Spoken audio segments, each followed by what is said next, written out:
The dust in southern Arizona didn't just settle, it invaded. It coated the inside of Clara's throat.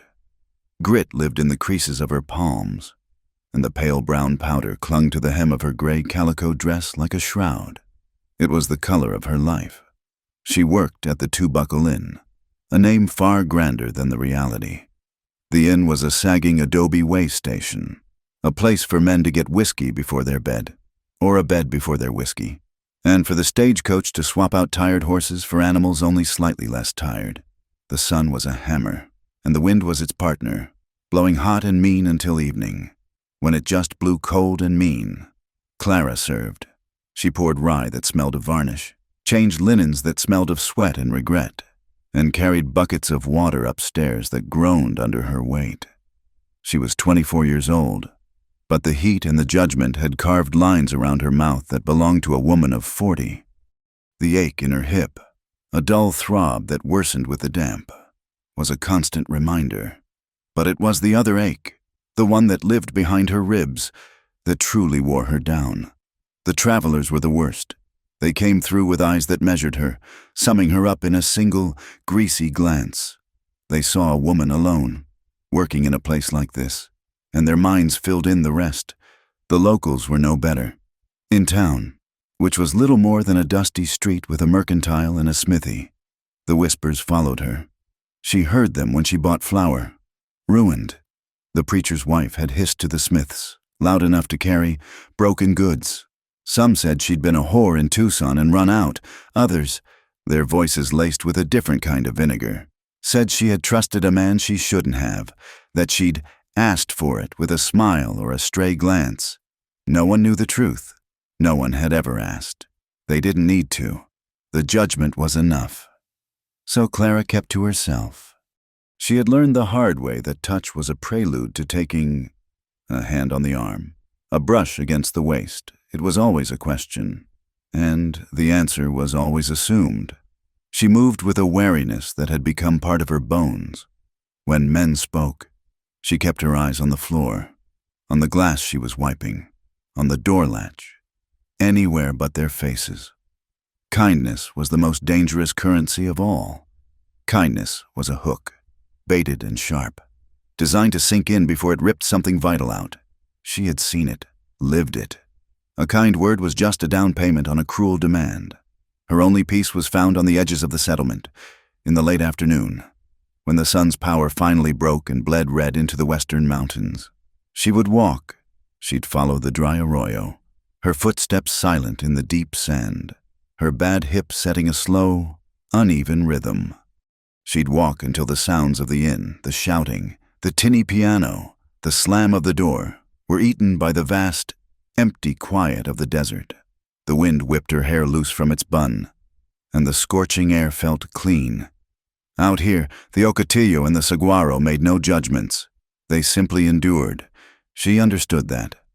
One evening, just as the sky was turning a deep, bruised purple, a rider came in. He didn't ride hard. He guided his horse, a tired-looking bay, to the trough as if it were an old friend he was helping into a chair. He moved slow, like a man who had been in the saddle for too many days. He was tall, sun-browned to the color of old leather, and wore his trail dust without complaint. A heavy gun belt hung on his hips, the walnut grip of the pistol worn smooth, but it was tied down low. A tool, not a threat. He pulled a saddlebag from the horse, handling it with a care that suggested it was heavy with more than just spare clothes. He walked with the slightest favor to his left leg, a mirror to her own limp. Clara was behind the bar, wiping down the scarred wood. The innkeeper, Silas, was in the back, likely sampling his own inventory. The stranger removed his hat as he stepped inside, revealing dark hair damp with sweat. His eyes, the color of the sky just before dawn, met hers for a moment, and then they moved on. He didn't stare. He didn't rake his gaze over her body, didn't tally her worth. He just looked at her, and then looked away. "Need a room?" he said. His voice was quiet, rough at the edges, like sand on rock. "$1 for the night," Clara said, her own voice flat. She pulled a key from the board. "Number 4. Supper stew. It's extra." "Just the room." He laid the coin on the bar. A silver dollar, clean and heavy. And grain for my horse, if you have it. We have it. She led the way, grabbing a lantern. She didn't look back, but she could feel his presence behind her, a steady weight. She climbed the stairs, her hip aching. She didn't try to hide the limp. He'd see it sooner or later. At the top of the stairs, the lantern light caught her arm as she reached for the door. A dark, ugly bruise, shaped like a man's grip, stained her skin just above the elbow. Silas. 2 nights gone, drunk and angry that she'd dropped a plate. The stranger's gaze flickered to it. Just for a second. He didn't speak. His face remained still, shadowed by the brim of his hat which he'd settled back on his head. Clara unlocked the door to room 4. It was small, with a bed, a rickety chair, and a wash basin. Basin's clean. Water's in the pitcher. He stepped past her, not crowding her in the narrow doorway. He dropped his heavy saddlebag by the bed. "Thank you, ma'am." Ma'am. Not girly or sweetheart or nothing at all. She just nodded, her throat tight, and pulled the door shut, the key heavy in her hand. She went back downstairs, the silence in the hall somehow louder than the noise from the common room. She expected him gone by morning. Men like him, quiet men with heavy saddlebags and guns they hadn't used in a while, were usually just passing through on their way to something better or something worse. But when she came down before dawn to light the stove, he was already there. He was sitting at the corner table, the one that faced the door, nursing a cup of coffee. He must have gotten it from Silas, who was now slumped over the bar, sleeping off the night. Clara tensed. She started her work, sweeping the floor, her movement stiff. He didn't speak. He just watched the light grow outside. When the stagecoach came and went, he was still there. He bought another coffee from her, paying with a nickel, and asked for nothing else. That afternoon, he approached the bar. Clara braced herself. This was when the questions started. This was when they asked where she was from, if she was married, if she got lonely. "I'll be staying another night," he said. Clara looked up, surprised. "Room's another $1." He laid 2 silver dollars on the wood. Not 1, 2. "That's double," she said, her voice sharp with suspicion.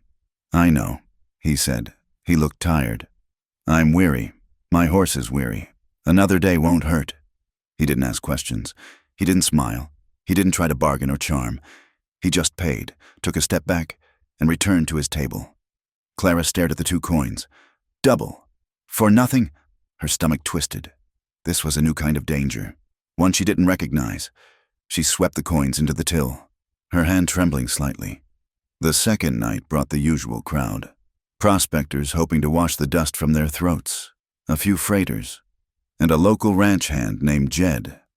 Jed was young, loud, and mean when he drank, and tonight he was drinking hard.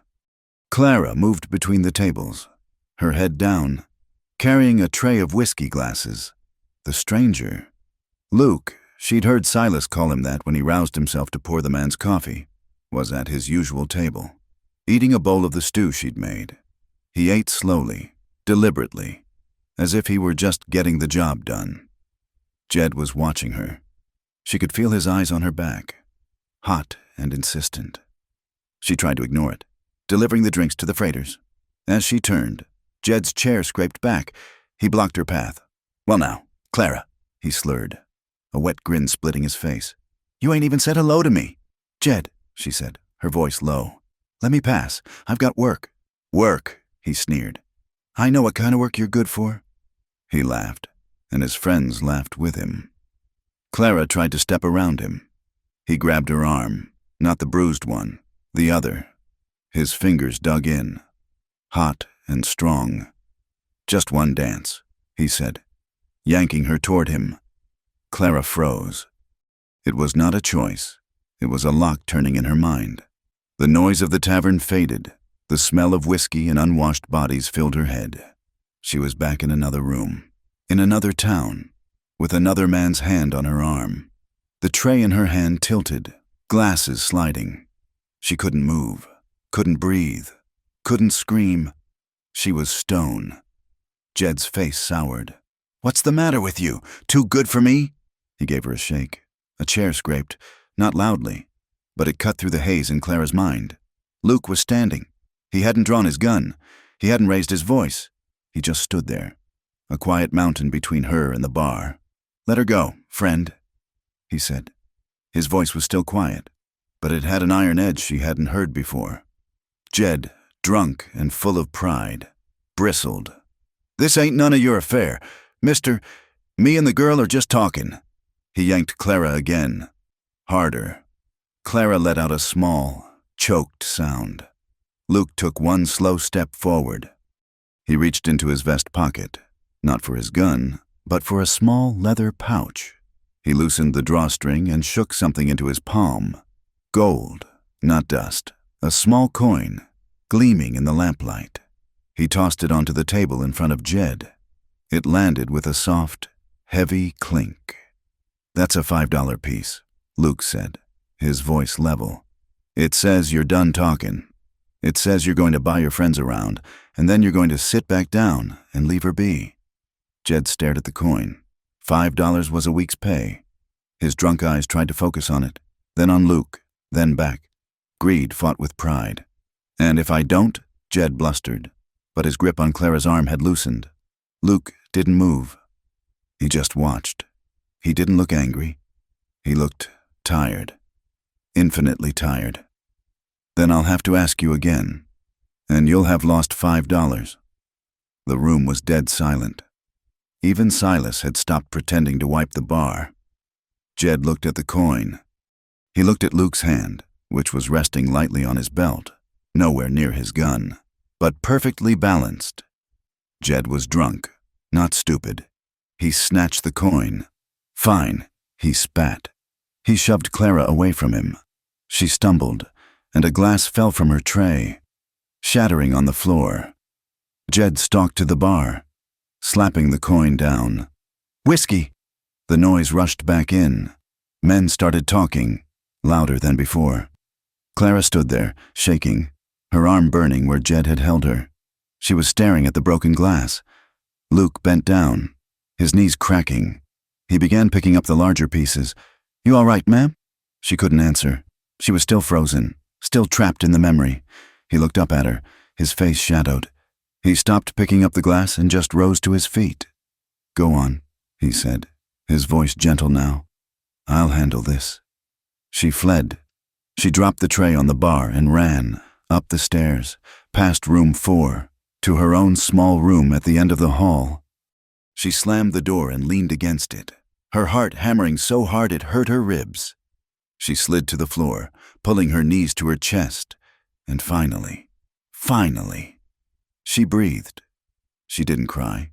She hadn't cried in years, but she shook. She shook with rage, with humiliation, and with a terrifying, confusing kernel of something else. He had paid, not for her, not for her body or her time. He had paid to make it stop. She sat there for what felt like hours, listening to the noise downstairs die down. The piano stopped. The shouting faded. She heard the heavy tread of the freighters going to their rooms. Finally, the inn was quiet, save for the wind whistling under her door. But she couldn't sleep. The question burned in her. Why? Why would a man spend gold, real gold, just to stop another man from being cruel? There was no profit in it. And in her world, everything had a profit. She stood. Her hands were steady now. She walked out of her room, down the hall, and stopped in front of room 4. The sliver of light under the door was gone. He was asleep. She raised her hand to knock, then hesitated. What was she doing? Waking a strange man in the middle of the night. This is how it starts, a voice in her head whispered. This is the trap. But the question was too loud. She had to know the price. She knocked. Not a loud knock, just a soft rap. 3 times. She waited. For a long moment, there was nothing. Then she heard the scrape of the chair, the floorboards groaning. A match rasped, and light flared behind the door. The latch clicked, the door opened. Luke stood there, holding a lamp. He was in his shirt sleeves, his boots off, his gun belt hanging on the bedpost. He looked exhausted, and for a second, confused. Then his eyes focused on her, and his expression settled. He didn't look angry. He didn't look hungry. He just waited. "Ma'am, why did you do it?" Clara's voice was a low rasp. She hadn't meant to be so blunt, but the words just came out. He frowned slightly. "Do what?" "Downstairs, with Jed." "Why did you pay him?" She wrapped her arms around herself. "That was gold." Luke looked at her, and the lamplight carved shadows under his cheekbones. He seemed to be studying her, not her body, but her face, as if he were reading a map. He sighed, a long, slow breath that seemed to carry the weight of the entire territory. "I pay for peace," he said. Clara stared. "Peace? I don't like shouting." He said, "I don't like men putting their hands on folks that don't want it. The coin was cheaper than the alternative." "The alternative?" "A doctor's bill," he said, his voice flat. "Or a coffin." They stood there in the doorway, the silence stretching. He wasn't inviting her in. She wasn't asking to be. They were just two people, trapped in a bubble of yellow light in a dark hallway, with the cold desert wind rattling the window at the end of the hall. She saw now that he wasn't just tired. He was haunted, the same way she was. They were two broken things, standing on opposite sides of a doorway. Silas, he'll take it from my wages," she whispered, realizing it. "The glass. And the trouble. I settled it with him. Luke said he won't be taking anything." Clara's throat closed. This was too much. This was a debt she could never repay, and debts were always collected. I can't," she stammered. "There's no debt, ma'am," he said, as if he'd read her mind. "I bought my own quiet. That's all. You don't owe me a thing." He didn't smile. He didn't offer a comforting word. He just stated it like a fact, like the sun rises or the wind blows. Clara searched his face, looking for the lie, for the hook. She found nothing but a deep, settled sorrow, a weariness that matched her own. Once, long ago, when she was still the girl she was supposed to be, a boy from a neighboring ranch had given her a ribbon, a blue silk ribbon. He just handed it to her, his face red, and said, "It matched your eyes." She hadn't believed him then, either. She'd kept looking for the trick, for what he wanted in return. That simple, kind act had been the first stone in the path that led her here. The boy had been her fiancé's brother, the one who had... She flinched at the memory. This man, Luke, felt the same. He was offering a gift with no strings. She couldn't believe it. She wouldn't... "Good night," she said, her voice stiff. She turned before he could answer and walked back to her room, her limp more pronounced in her haste. She shut the door, and this time, she slid the bolt. She lay awake for a long time, listening. But the inn was quiet. All she heard was the wind and the sound of her own heart, beating a suspicious, frightened rhythm. The next morning, she rose with the first gray light. Her body was stiff and sore. She went down, expecting the corner table to be empty. She expected Silas to be angry, nursing a sore head in a lighter pocket. Silas was there, but he was quiet, almost meek. He just grunted at her and went back to counting bottles. And Luke was still there. He sat in the same corner, at the same table, a cup of coffee steaming in front of him. He was looking out the window, but as she stepped into the room, his head turned. His eyes met hers. Clara stopped, her hand on the broom. She braced herself. This was it. This was the moment of collection. The moment he would smile, that knowing, greasy smile, and motion her over. The moment he would ask for a free breakfast, or a free something else, to thank him for his peace. But the smile never came. His gaze held hers, and there was no hunger in it. There was no demand. There was just something else, a shared understanding, a deep, quiet sorrow. It looked, she thought, almost like respect. It was the most terrifying thing she had ever seen. He nodded once, a small, polite gesture, and then turned his gaze back to the window. leaving her to her sweeping, the silence in the room heavier than all the gold in his saddlebag. Luke stayed. He stayed a third day, and then a fourth. The weariness, he claimed, seemed to have settled deep in his bones. Or perhaps, Clara thought, he was just a man with no one pulling him forward, and no one chasing him from behind. He paid his way, in silver, every morning. He asked for nothing. The tension in Clara, that tightly wound spring of suspicion, began to unwind. Just a fraction. It hurt, the way a muscle hurts when it finally unclenches after a long cramp. She found herself breathing the same air as him, and not feeling the need to run. They fell into a quiet rhythm, existing in the same space. She would be up before the first hint of dawn, stoking the embers in the kitchen stove, and he would be there, sitting at his corner table, as if he had never slept. The first time she spoke, it was a necessity. "Coffee's hot," she said, her voice sounding loud in the pre-dawn stillness. He looked up from the cup he was nursing. "Thank you, ma'am." She poured, the dark stream splashing into his mug. Her hand was steady. "You're burning daylight. I thought you'd be gone." He watched the steam rise. "My horse threw a shoe yesterday. The smith's forging a new one. Said it'll be today, or maybe tomorrow." She nodded. "He works on his own time." She turned to go, but his voice, quiet and rough, stopped her. "You make a good pot of coffee. Clara." She froze. He had used her name, not girlie or ma'am this time. Just her name. She looked back. His face was in shadow, but his eyes were clear. "It's just coffee," she said, and retreated to the kitchen. Later that day, he found her sweeping the porch, pushing the endless tide of dust back into the wind. He leaned against the railing, careful to give her space. "This is hard country," he said, not as a question, but as a fact. "It is," she agreed, not stopping her work. "I'm headed north," he offered, to the silence, past the Tonto Basin, looking for a patch of land, someplace with water.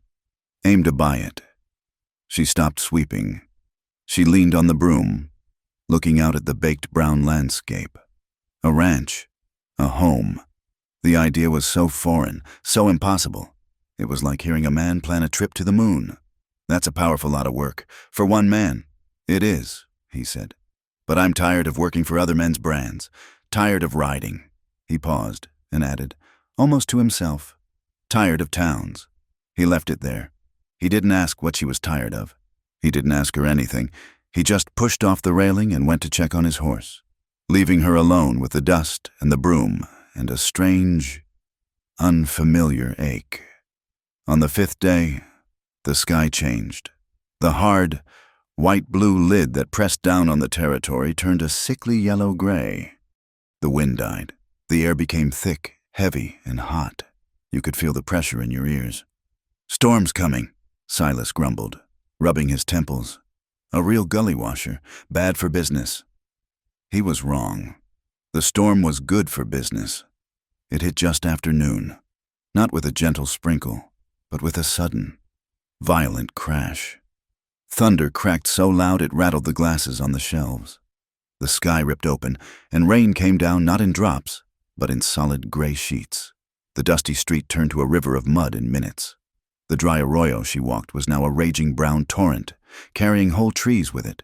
The stagecoach, due at 4, never arrived, but a trio of soaked prospectors did, and a family in a wagon, their canvas cover torn. The woman crying and clutching a baby. The inn, usually hollow and half empty, was suddenly full. It was loud, it was crowded, and Clara was trapped. For 2 days, the rain hammered down.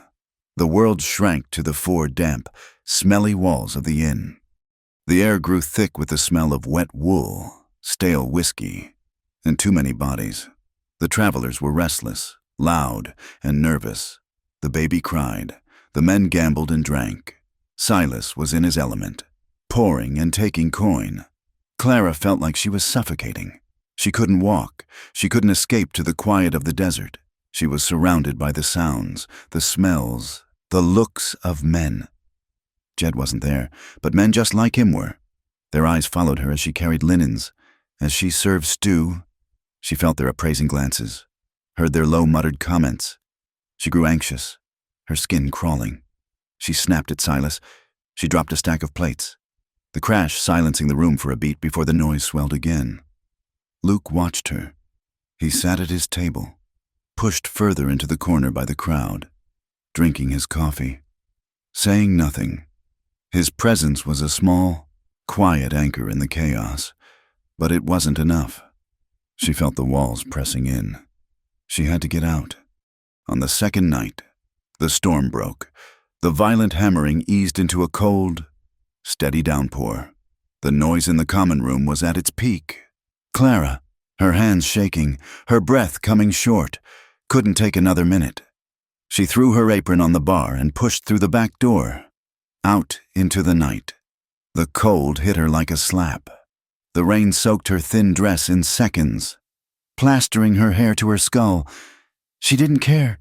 She stumbled through the mud to the lean-to stable, standing just under the flimsy cover of the roof, breathing in the clean, metallic smell of the rain. She shivered, wrapping her arms around herself, but she didn't go back inside. She just stared out into the black, listening to the drip, drip, drip from the roof. She didn't know how long she stood there before she heard the sound, a boot shifting in the mud behind her. She spun around, her heart leaping into her throat. It was Luke. He stood just outside the circle of light from the kitchen window, a shadow against the gray rain. He held a thick, worn horse blanket in one hand. "Clara," he said. His voice was low, cutting through the sound of the rain. She backed away, pressing against the rough wood of the stable. "Go away. Leave me be." He didn't move. "You'll catch your death. You're shaking." "I don't mind the cold," she whispered, her teeth chattering. I needed the air." She looked away from him, back into the dark. "It's the sound, the rain. It brings things back." He stepped closer, moving slow, like he was approaching a spooked mare. He didn't reach for her. He just held out the blanket. "It's dry." She stared at the blanket. He took another step and gently, slowly, draped it over her shoulders. It was heavy and warm, and smelled of horse and leather and him. "You should go inside," he said. "No." The word was sharp. "I can't, not with them all in there. It's too loud." He looked back at the inn, at the yellow windows fogged with steam and noise. He understood. He led her not to the inn but deeper into the stable, where his bay horse nickered softly in its stall. It was dark, but it was dry, and the smell of hay and animal was comforting. He lit a small lantern, the flame low, and hung it on a peg. He sat on a bale of hay, keeping his distance. She sank onto a wooden crate, pulling the blanket tight around her. The only sounds were the rain on the roof and the horses shifting in their stalls. "What things?" he asked, his voice quiet. "What does the rain bring back?" She didn't answer for a long time. She watched the dust motes dance in the small circle of light. Why should she tell him? A man. They were all the same. He had been kind. Yes, he had paid for peace. But kindness was a debt. And this was a story that could ruin a woman all over again. Just in the telling. But he just waited. He didn't press. He didn't pry. He just sat, his hands resting on his knees, a statue of patience. The words came out before she could stop them, small and broken, like pieces of glass. "I used to love the rain," she whispered, her voice sounding strange and rusty. "When I was a girl, back in Texas, it meant the crops would grow. It meant life." She took a shaky breath. "It was raining the night it all ended. A storm. Just like this, so loud you couldn't hear yourself think. I was supposed to be married." The words felt like stones in her mouth. "To a man named Thomas. I thought he was a good man. I thought I was happy. I was 18. Luke didn't move. He just watched her, his face carved in shadow. His brother, Elias. He was the one everyone liked, always laughing, always charming. He smiled too much, always finding a reason to touch my arm. or my waist. Just funnin'. He'd say, just a brotherly squeeze. Clara's hands tightened on the blanket. It was the night before the wedding. The families were celebrating. Everyone was drinking, dancing. The rain was so loud. I went to the tack room to get away from the noise, to breathe. She stopped. The memory was so clear. The smell of leather and rain and whiskey. He followed me. Elias, he cornered me. He said Thomas didn't deserve me. He said I was too much woman for a quiet man like him. He said I wanted him, that he could see it in my eyes. She looked down at her hands, white-knuckled. I told him to leave. I fought. I slapped him. And he just laughed. He said he liked a woman with spirit. He tore my dress. He did what he wanted. The stable was dead silent, save for the rain. Clara's voice was flat, devoid of all emotion. She was just reciting the facts. I ran. I told Thomas. I told my father. I told my kin. I was hysterical. My dress was torn. I was a mess. And Elias just walked in after me. Wiping his mouth, he laughed. He told them I was nervous, that I was a flighty thing. He said I came to him, that I was scared of the wedding night, and that I begged him for it, to show me, and they believed him. The words hung in the air. My father, he called me a liar, a harlot, said I had brought shame to his name, my own kin, and Thomas, my Thomas. He just looked at the floor. He never said a word. He never looked at me again. The wedding was canceled. They ran me out. My father gave me $20 and told me if I ever came back, or ever used his name again, he'd tell the sheriff I was a whore. I had nowhere to go. I kept moving west until I ended up here. She finally looked up at him. Her eyes were dry. She was long past tears. She waited for the disgust, the pity, the judgment, the flicker of hunger in his eyes, now that he knew she was ruined. Luke sat there for a long time. The lantern light flickered. He didn't offer pity. He didn't say, I'm sorry. He didn't say anything at all. He just absorbed her story, his expression unreadable. Then, slowly, he stood up. Clara flinched. She pulled the blanket tighter, bracing herself.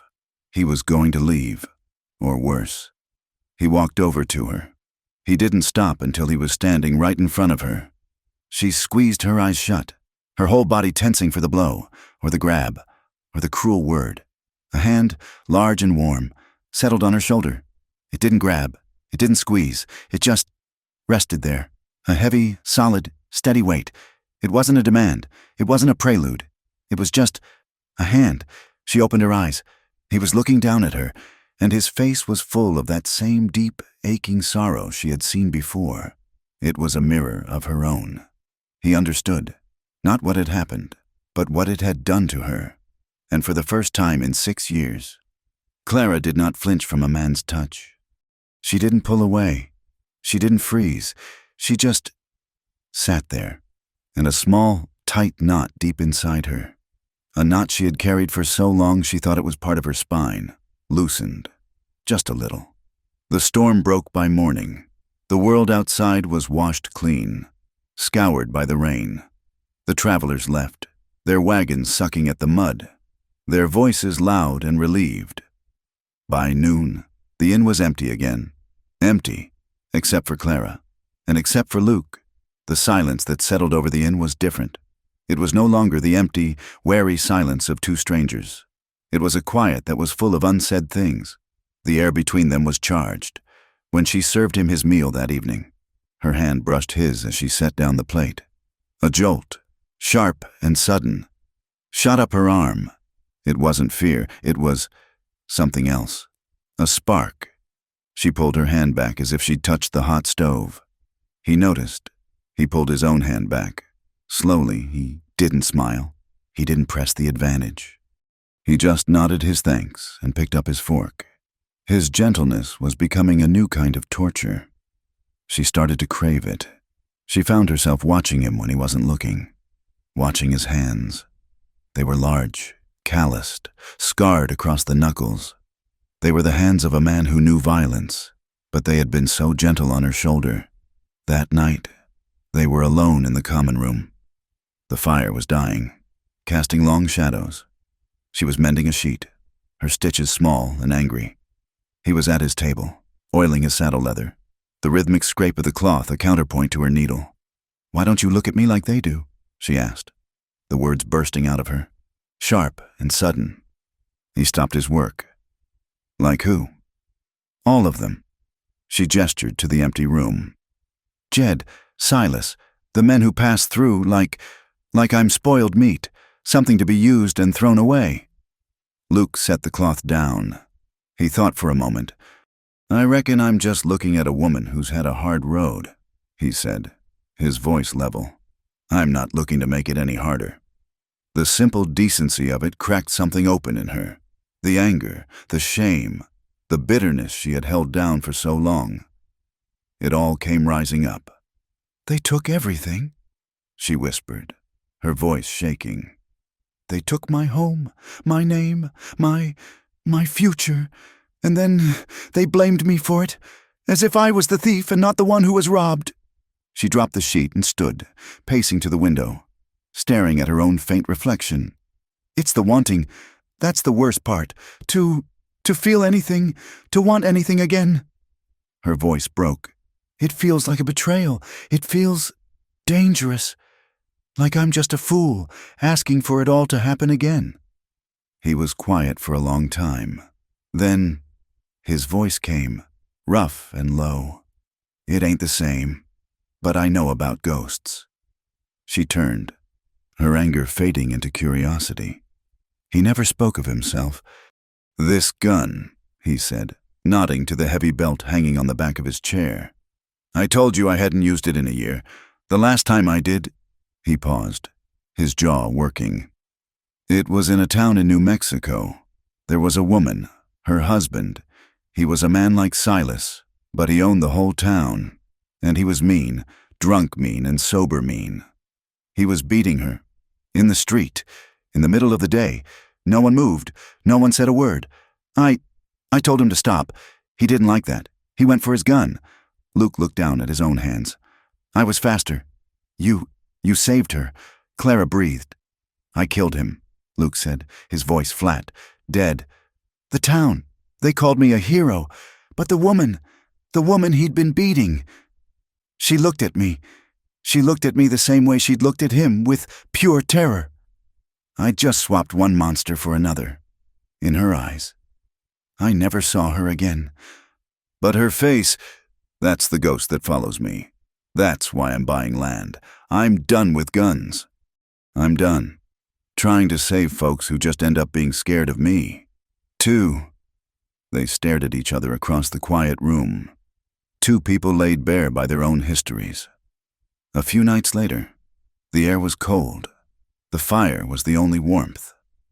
Luke had washed his shirt in the horse trough and was standing by the fireplace, holding it out to the heat. He was bare-chested, his back to her.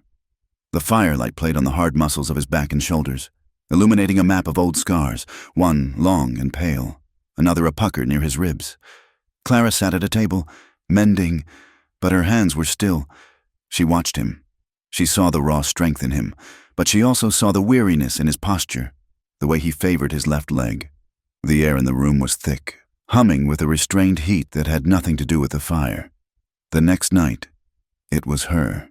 He was at his table, nursing a final cup of coffee. She was preparing to close the common room. She walked to the fireplace, into the small circle of light, and unpinned her hair. It fell, heavy and dark, down her back. She turned away from him, but she knew he was watching. She began to braid it, her hands moving in a sure, familiar rhythm. He watched her. He watched her hands, so deft and sure. He watched the way the firelight caught the red highlights in her dark hair. He saw the woman, not the broken goods the town whispered about. He saw her strength. He saw her sorrow. The next day, he told her the smith had finished. His horse was shod. He would be leaving at dawn. That night, she couldn't stay inside. The inn felt like a cage again. She went out to the porch, pulling her thin shawl around her. The desert air was cold and sharp, and the sky was a black velvet sheet, punched through with 1,000,000 diamond-bright stars. She heard the door open behind her. She didn't have to turn. She knew his step. He came to stand beside her, not touching, just leaning on the same rail, looking at the same stars. "I'm leaving at dawn," he said. Her chest felt hollow. "North," she said. "North," he confirmed. The silence stretched, vast and cold as the desert night. "Clara." She turned to him. The starlight was just enough to see his face. He looked, lost as she felt. He moved, slowly, deliberately, giving her every chance to bolt. He lifted one hand, the one that had held the blanket, the one that had rested on her shoulder. He didn't touch her shoulder. He touched her face. His calloused thumb brushed the line of her jaw. She trembled, a violent shudder that ran through her whole body. Her eyes closed. She didn't pull away. He leaned in. The kiss was hesitant. It wasn't hungry. It wasn't demanding. It was a question. It was a discovery. It was all the loneliness and all the sorrow of two broken lives, meeting in the dark. It tasted of coffee and dust and a desperate, fragile hope. It deepened, and his other hand came up, tangling in the hair at the nape of her neck. He held her head as if it were fine porcelain, as if she might shatter at any moment. It was too much. It was everything she had feared, and everything she had secretly, desperately craved. It was a feeling so intense it burned. She broke the kiss, pulling away, her hands pressed flat against his chest to stop him. She was gasping, the cold air hurting her lungs. Tears, the tears she thought had dried up forever, welled in her eyes, hot and sharp. "I can't," she whispered, her voice breaking. "Luke, I can't. I'm not whole." She looked down, ashamed. "I'm ruined. What they did, I'm broken. There's nothing left." He didn't let her go. His hand slid from her face to her arms, holding her gently, but firmly. He didn't pull her closer. He just held her, keeping her there. He waited until she looked up, her eyes swimming with tears. "Neither am I," he said, his voice rough with an emotion she couldn't name. "We're both scarred up. We both got ghosts. Doesn't mean we ain't real." He didn't leave at dawn. He told Silas the horse needed another day. He told Clara the smith had found a crack in the hoof. She knew it was an excuse.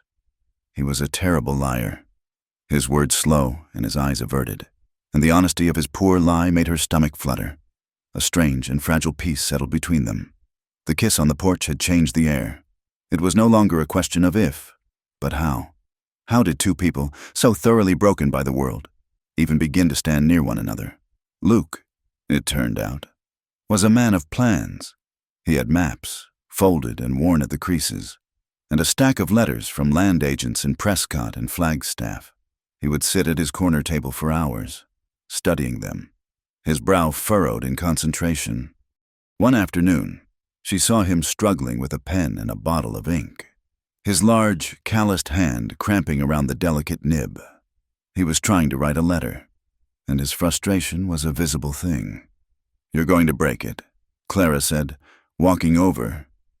He looked up, startled. "I can't. The words, my hand won't make the shapes." "Your penmanship is awful," she said, and the bluntness of it surprised them both. She pointed.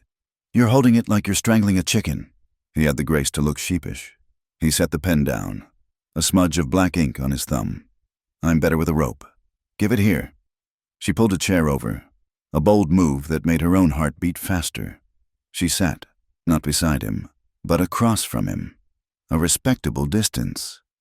She picked up the pen, dipped it, and shook off the excess. "Who is this to?" "A man named S.J. Tilden, a land agent in Prescott.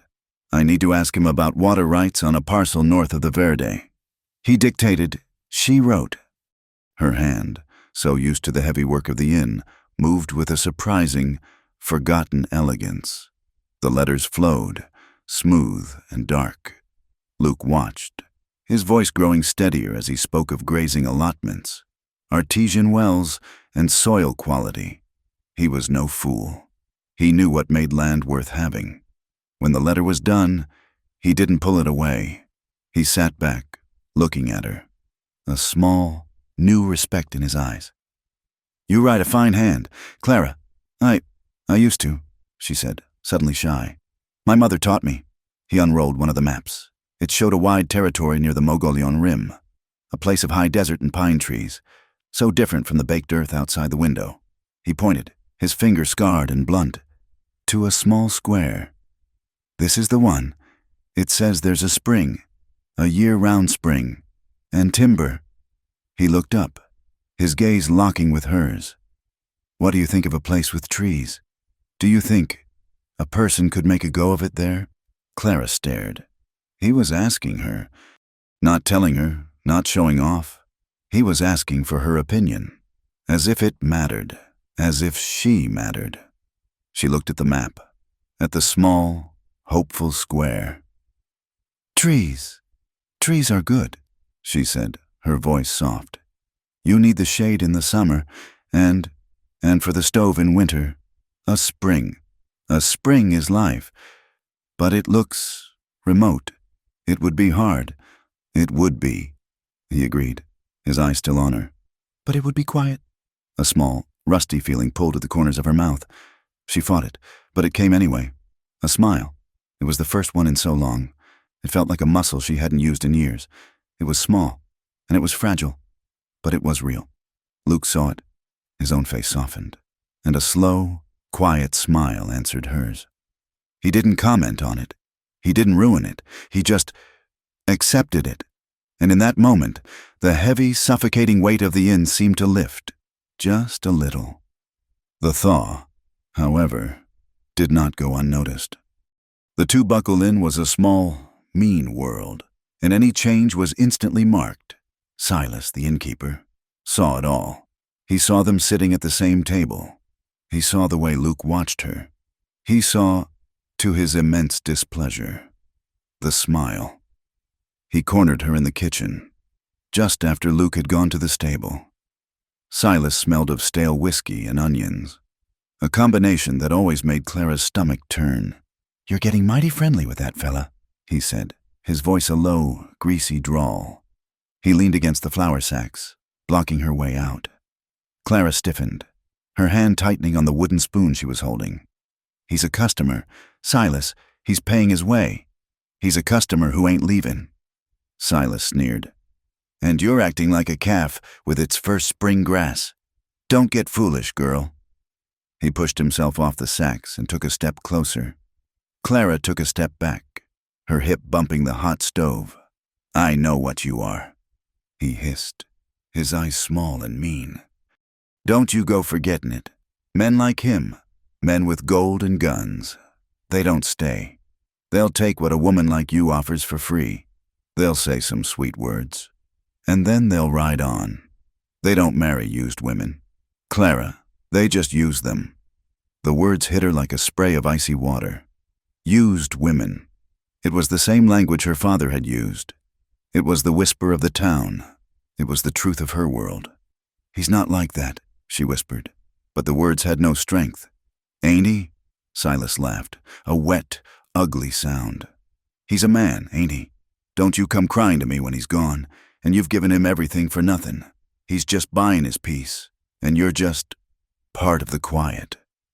He pushed past her, leaving her shaking, the smell of his sour breath hanging in the air. The small, fragile smile was gone. The cold had returned. The wall didn't just go back up. It was rebuilt, thicker and taller than before. The Clara who had written letters and studied maps was gone. In her place was the hollow-eyed servant, the woman made of ice and old hurts. She avoided him. When he came to the common room for coffee, she was suddenly busy in the kitchen. She sent Silas out to serve him, a task the innkeeper performed with a smug, knowing look. When Luke spoke to her, she kept her eyes on the floor. Her answers were short, clipped. Need anything, ma'am? No. The Smiths. Nearly done. Good. Clara. I'm busy. Mr. Luke, I have work. She fled to the porch, grabbing the broom, and began to sweep the dust with a violent, frantic energy. She was attacking the earth, punishing it. She wouldn't be a fool. She wouldn't. Silas was right. Men didn't marry used women. Luke was confused. He watched her from the window. He saw the frantic energy, the rigid line of her back. He saw the fear. This was more than just a bad mood. This was a full retreat. He gave it a day, but the distance only grew. She looked haunted again, her face pale, the dark circles under her eyes more pronounced. He found her on the porch, sweeping the same patch of ground she'd been sweeping an hour ago. He came out, the door sighing shut behind him. She tried to move past him, to get to the other side of the porch. He put his hand on the broom handle, stopping it. Clara, let me go, she said, her voice tight, her eyes fixed on the wood planks. I have work. You've been avoiding me, he said, his voice not angry, just quiet. For 2 days, not since Silas spoke to you in the kitchen. She froze. She hadn't thought he'd noticed, that he'd cared enough to notice. He just reminded me of my place. And what place is that? He asked, his voice still gentle, but with an iron thread running through it. My place, she cried, finally looking up, her eyes flashing with a desperate, painful anger. The place for broken goods. The place for used women. She let go of the broom. It clattered to the porch. You should leave. Luke, you're a good man. And you're blind. You should go find your ranch. Go find some decent, clean girl to share it with. He looked at her, his face full of a sorrow that matched her own. I'm not leaving without you, he said. The world stopped. The wind died. The only sound was her own blood, roaring in her ears. What? She whispered. Come north with me, Clara, he said, his voice as raw and real as the landscape. Come with me, as my wife, or just as my partner. I don't care what we call it. I don't want to go alone. Come with me. It was the one thing she had never, in her wildest, most secret dreams, allowed herself to imagine, and it broke her. No, she sobbed, the word tearing from her throat. Don't you say that. She stumbled back, hitting the porch rail. I am not your charity. I am not some crippled bird you found on the trail. You think you can fix me? You think your gold can buy me a new past? She was crying now, the hard, angry tears of a woman pushed past her breaking point. She lunged forward and hit his chest, her fists balled up, striking the solid muscle. I am ruined. Don't you hear me? I am filth. I'm not pure. You deserve someone pure, someone whole, not me, not what's left of me. He didn't stop her. He just stood there, taking the blows, his face tight with pain. Finally, he caught her wrists, his grip firm but not cruel, holding her fists still against his shirt. Pure? He said, his voice thick and rough. You think I'm pure. You think I'm some noble hero, riding in to save you. He let go of her hands. She stumbled back, her sobs choking her.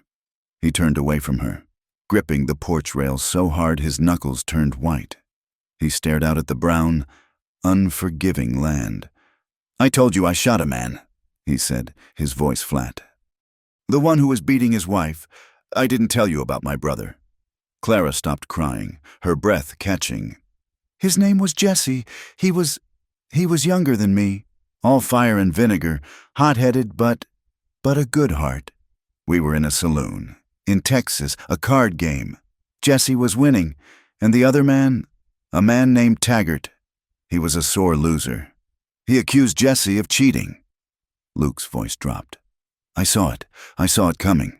I saw Taggart's hand twitch. I knew what he was. I should have drawn. I should have ended it. But I hesitated. He squeezed his eyes shut. I was so tired of it, Clara. So tired of being the man with the gun. I thought I could talk him down. I said, easy, friend. It's just a game. I didn't want any more ghosts. His voice broke. "Taggart Drew. He was fast. He shot Jesse. Right in the chest. Jesse. He looked at me. Like he was surprised. He died right there. On that filthy floor." Clara put her hand over her mouth. "I shot Taggart," Luke whispered. "I shot him 3 times. But it was too late. My brother died because I waited. Because I was a coward who wanted an easy life." He turned back to her, his face a mask of old, settled grief. His eyes were hollow. "So don't you dare talk to me about pure. I'm not noble. I'm a man who got his brother killed. I'm just a man looking for a life where I don't have to see his face every time I close my eyes. And when I'm with you, when I'm talking to you about maps or just sitting in the same room, the ghosts get quiet." He took a step toward her. "It's not charity. Clara, God help me. It's selfish. I need you. I need you as much as you need. Well, as much as you need a way out of this hell." She just stared at him, her mind reeling. His pain, his confession, it was as raw, as real as her own. She was so torn. She was terrified of trusting this raw need he had for her. But the thought of him riding away, of leaving her alone with Silas and the whispers and the suffocating dust, that was a new kind of terror. Before she could find a single word, the sound of a carriage and horses broke the spell. A black, respectable-looking buggy was pulling up, splashing through the mud. Clara, her face streaked with tears and dust, instantly wiped her cheeks. The old mask slid back into place. Luke stepped away, his face closing up, becoming the quiet stranger once more. A man in a black coat stepped down, a preacher. He helped his wife down, a small woman in a gray dress with kind, tired eyes. "The Lord provides," the preacher announced. "Looking at the inn. We need 2 rooms, innkeeper, and a hot meal." While the preacher, a Mr. Albright, went inside to haggle with Silas, the wife turned to Clara on the porch. She saw the tear tracks. She saw the haunted look in her eyes. "Are you quite well, dear?" "Mrs. Albright asked, her voice soft. She reached out and touched Clara's arm, a simple, maternal gesture. Clara, so unused to a woman's kindness, flinched, but then just nodded. "The heat, ma'am, it's a long day. You must take care of yourself," the woman said, patting her hand. "This is a hard land, but we are all his children." She gave Clara a small, gentle smile, one that held no judgment, no pity, just kindness. It was almost as shocking as Luke's confession. Later that evening, the common room was quiet. The preacher and his wife ate their stew in silence. Luke was at his table, cleaning his gun, the pieces laid out on an oily rag. The preacher's eyes kept flicking to the gun, to the easy, practiced way Luke handled it. After the meal, Mr. Albright cornered Clara by the kitchen doorway. "Daughter," he said, his voice low and stern, his eyes cold, "I feel it is my Christian duty to warn you." He nodded toward Luke. "That man you are keeping company with, he wears the mark of violence. A gun tied down low like that is not for show. It is the tool of a killer, a man of wrath. Be wary. Such men bring only ruin and God's judgment." He turned and walked away, leaving Clara frozen between 2 worlds. Mrs. Albright's kindness, the preacher's cold warning, the world that called her ruined, and the man who called her real. That night, sleep was impossible. The inn was silent, save for the preacher's snoring from down the hall. Clara lay in her narrow bed, her mind a storm. The preacher's words, a man of wrath. Luke's confession. My brother died because I hesitated. Her own fear, her own terrible, undeniable want. She couldn't lose him. She couldn't. She would rather face 1,000 of his ghosts than be left alone with her own. She got up. The floorboards were cold under her bare feet. She walked out of her room, her thin nightdress a poor defense against the chill. She walked down the dark hall. She didn't hesitate. She didn't knock. She just turned the handle on the door to room 4 and pushed it open. He was there. Not in bed. He was standing by the window, a dark shadow against the brilliant moonlight, just as she had been on the porch. He was still dressed, his gun belt the only thing he'd removed. He was staring out at the desert, lost in his own thoughts. He turned as the door creaked. He saw her, a pale figure in the moonlight, her hair undone, her face pale and set. They just looked at each other. The silence was absolute. She didn't have to speak. He saw the answer in her eyes, the terror, the desperation, and the fragile, stubborn, terrifying yes. He crossed the room in 2 strides. He didn't kiss her. He didn't speak. He just pulled her against him, his arms wrapping around her like steel bands, holding her so tight she could barely breathe. He buried his face in her hair, and she felt a tremor run through his entire body. "Clara," he whispered, his voice thick and broken. "Don't leave me," she whispered, her voice muffled against his shirt. "Please, Luke, don't leave me here." "I won't," he said, his voice a raw promise. "I won't. I swear it."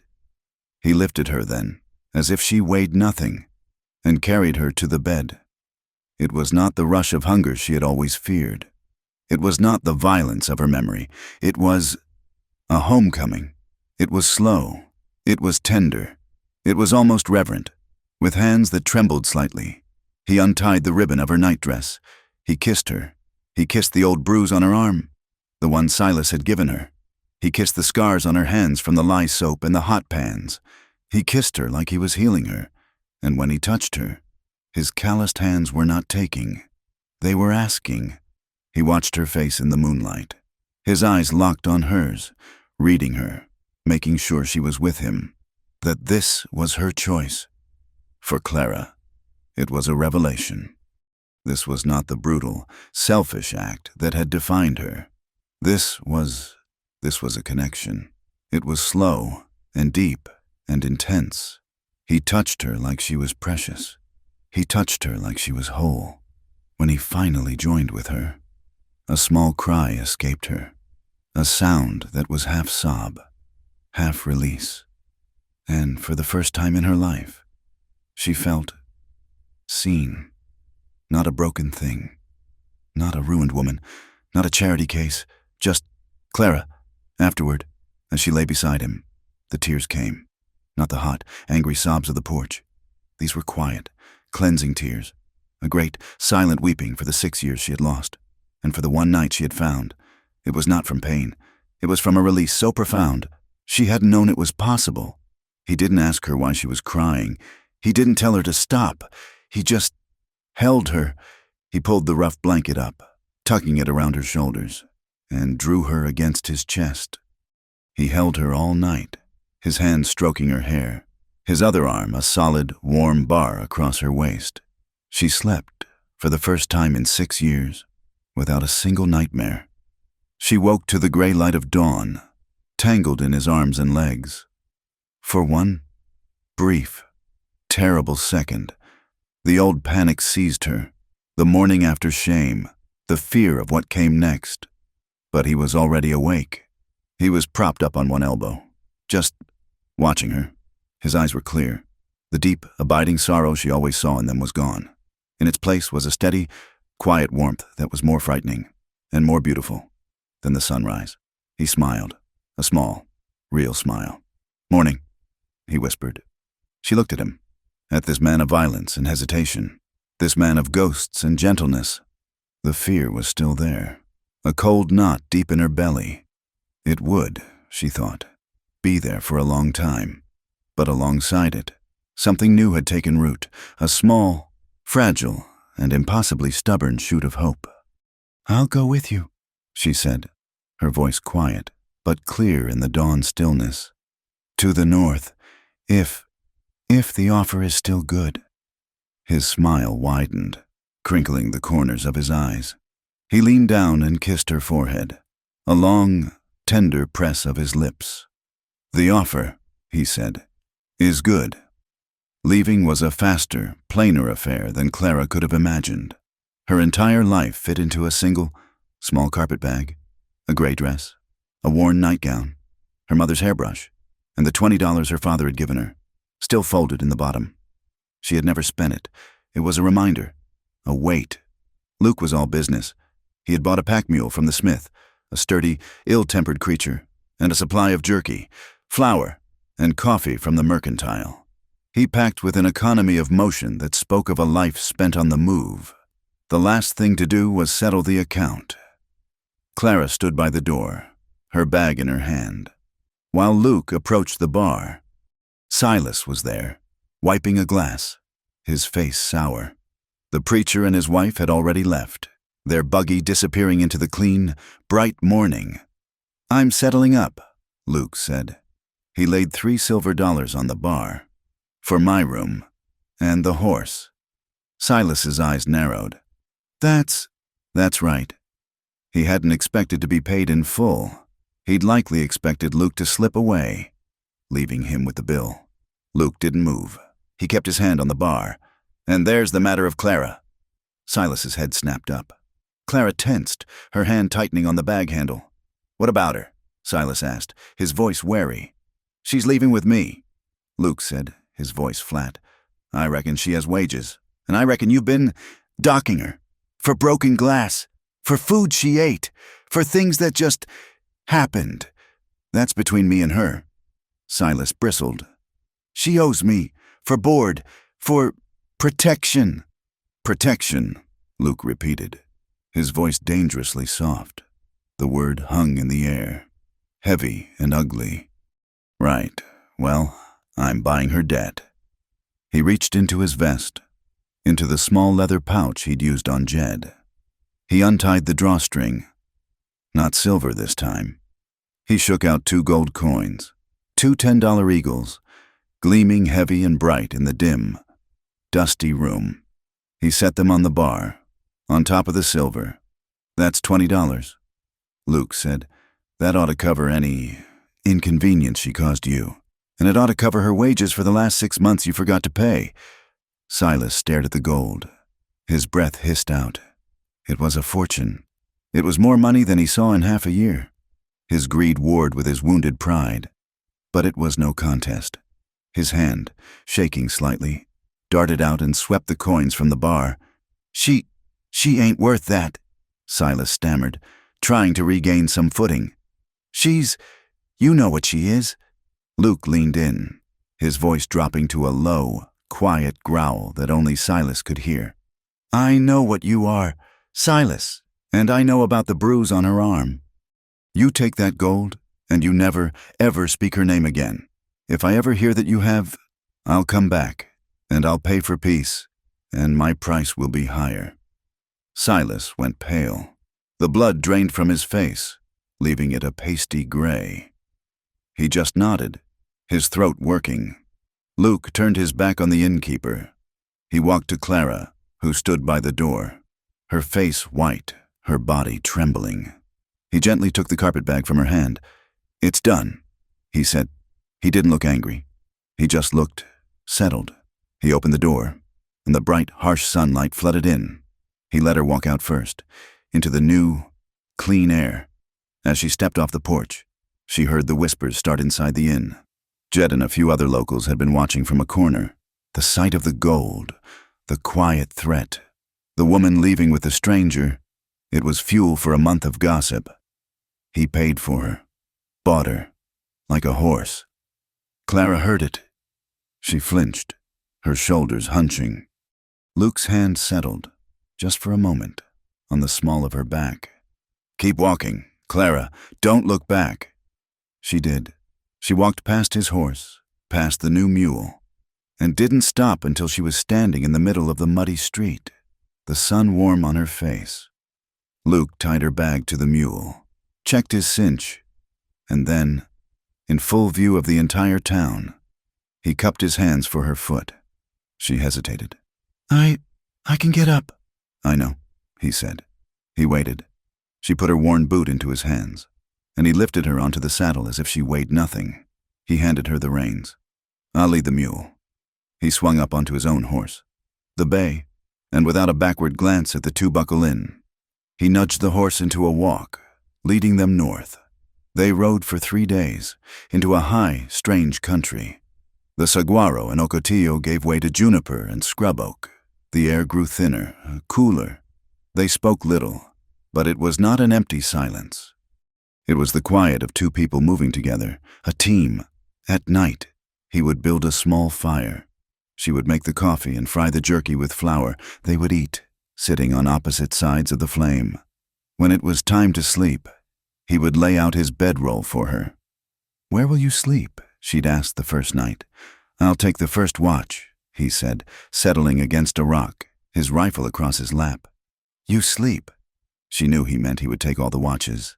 He was offering her a respect, a space she hadn't known existed. He had made love to her. He had claimed her in front of Silas, but out here he was treating her with a careful, almost formal tenderness. He was letting her heal. On the 4th day, they reached the mining town of Clifton. It was a raw, booming camp, clawing its way up the side of a steep canyon. The San Francisco River, still muddy from the storm, roared through the center. The town was loud, crowded, and smelled of sulfur from the smelter, mule dung, and unwashed men. "We need supplies," Luke said, his eyes scanning the chaotic street. "The jerky's low, and we need grain." He found a livery, and they left the horses. Clara, her carpetbag in hand, walked beside him. She pulled her bonnet low, trying to make herself small. The miners, off shift, were everywhere. They lounged on the boardwalks, their faces grimed with soot, their eyes hungry. They stared at her. She was one of the only women in town who wasn't in a saloon or a crib. They stared at her with a raw, assessing hunger. Clara's skin crawled. She moved closer to Luke. His hand brushed hers, a small, reassuring contact. "Won't be long," he said, steering her toward a large mercantile. As they stepped onto the boardwalk, a group of 4 men came staggering out of a saloon, laughing and shoving each other. They blocked the way. "Well, now," one of them slurred, a big man with a red beard and a torn shirt. "Look what we got here, fresh meat." "Let us pass," Luke said, his voice level. He didn't move, just stood solid, a rock in their path. Clara was half hidden behind him. The red-bearded man's eyes raked over Luke, then settled on Clara. His bleary gaze sharpened. He squinted. A slow, ugly grin spread across his face. "I'll be," he spat, his voice loud, drawing attention. "I know you." Clara's blood ran cold. She looked up. She didn't know the man, but he looked familiar, like someone she might have seen. "Clifton ain't your territory, is it?" The man sneered. "I thought you was from over near Wilcox." "Yeah, I remember now. Clara, that's it, Clara. What's her name? The one who couldn't keep her dress on for her own fiancé's brother." The world tilted. Clara felt the boardwalk heave under her feet. He was from her old town. He knew. The man's friends hooted with laughter. "Is that right, Jeb? A hot one? Is she?" "Hotter than a $2 pistol," Jeb roared. He took a swig from a bottle and spat a stream of tobacco juice, the brown spittle landing on the hem of Clara's dress. "They ran her out," Jeb announced to the street. "Her own PA. Called her a whore and told her to get... And look at her now. Found herself a new protector." He sneered at Luke. "How much she charging you? Friend? Or does she give it to a man with a gun for free?" Clara was not breathing. She was back in the tack room. She was on the floor of the inn. She was frozen, a pillar of ice and shame. Luke moved. It was not a conscious thought. It was a reflex, as pure and sudden as a lightning strike. He didn't draw his gun. He didn't speak. His left hand shot out, grabbed the front of Jeb's shirt, and his right fist, hard as a granite rock, connected with the man's jaw. The sound was a wet, solid crack. Jeb's head snapped back. He went down like a felled tree, unconscious before he hit the boardwalk. His friends stared, stunned into silence. The street went quiet. Luke stood over the fallen man, breathing hard, his fist still clenched. He hadn't wanted this. He had paid gold for peace. He had hesitated when his brother died. But this This was different. This was not a fight. This was an execution. A whistle blew, sharp and shrill. "That's enough! That's enough!" A man with a tin star on his vest was pushing through the crowd, his own gun drawn. "What in blazes is going on here?" Jeb's friends found their voices. He just hit him, out of nowhere. Jeb wasn't doing nothing." "He's lying," Clara cried, the ice breaking, her voice sharp with panic. "That man, he insulted me." The sheriff looked at Jeb, unconscious on the ground. He looked at Luke, a stranger with a gun tied low. He looked at Clara, a woman with a stained dress and a terrified face. He made his calculation. "You," he said, leveling his gun at Luke. "Drop the belt. Slow. You're under arrest. Brawling." "Sheriff, that man." Luke started, his voice a low growl of anger. "I said, drop the belt, or I'll drop you."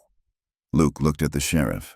He looked at the crowd, their faces hostile and hungry for a show. He looked at Clara. Slowly, his hands went to his buckle. He unclasped the heavy belt and let it fall. "Now the sidearm." He pulled the pistol from his vest and dropped that, too. "Turn around, hands behind you." As the sheriff was cuffing him, Jeb groaned and started to stir. The sheriff hauled Luke to his feet. "Get him to the lockup." "No!" Clara screamed. She grabbed the sheriff's arm. "Please, you don't understand. He was defending me. That man, he lied about me. He spit on me." The sheriff shook her off, his face hard and dismissive. He looked her up and down, his gaze as insulting as Jeb's had been. "I'm sure he did, ma'am." He looked at her rumpled dress, her frantic expression, the fact that she was traveling, unchaperoned, with a gunman.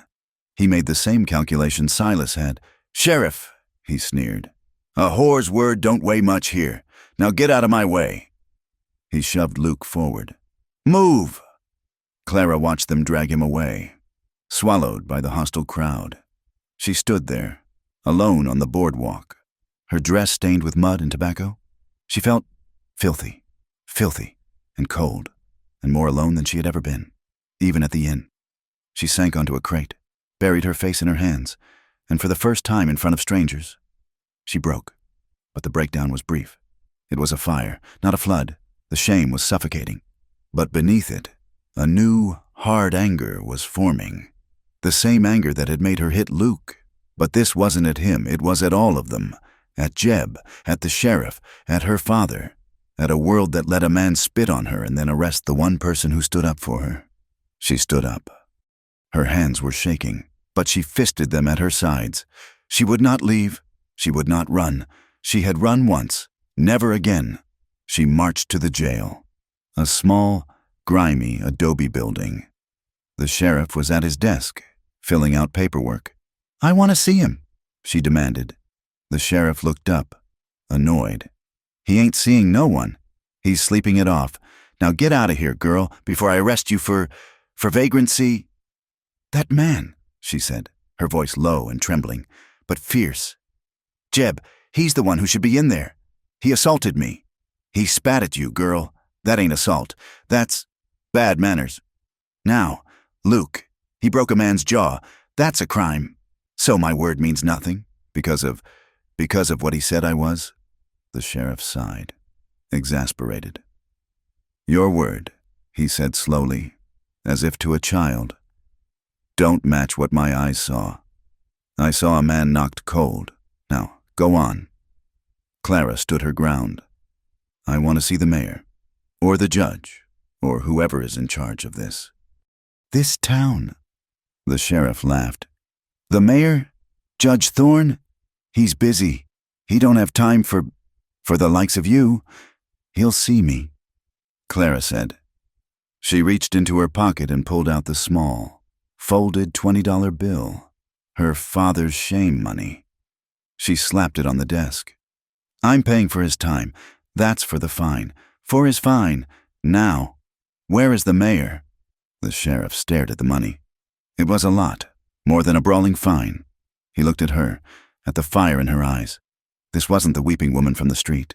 This was someone new. He sighed. He wanted this to be over. He scooped up the money. Judge Thorne's office is at the smelter. He owns it, but don't say I sent you.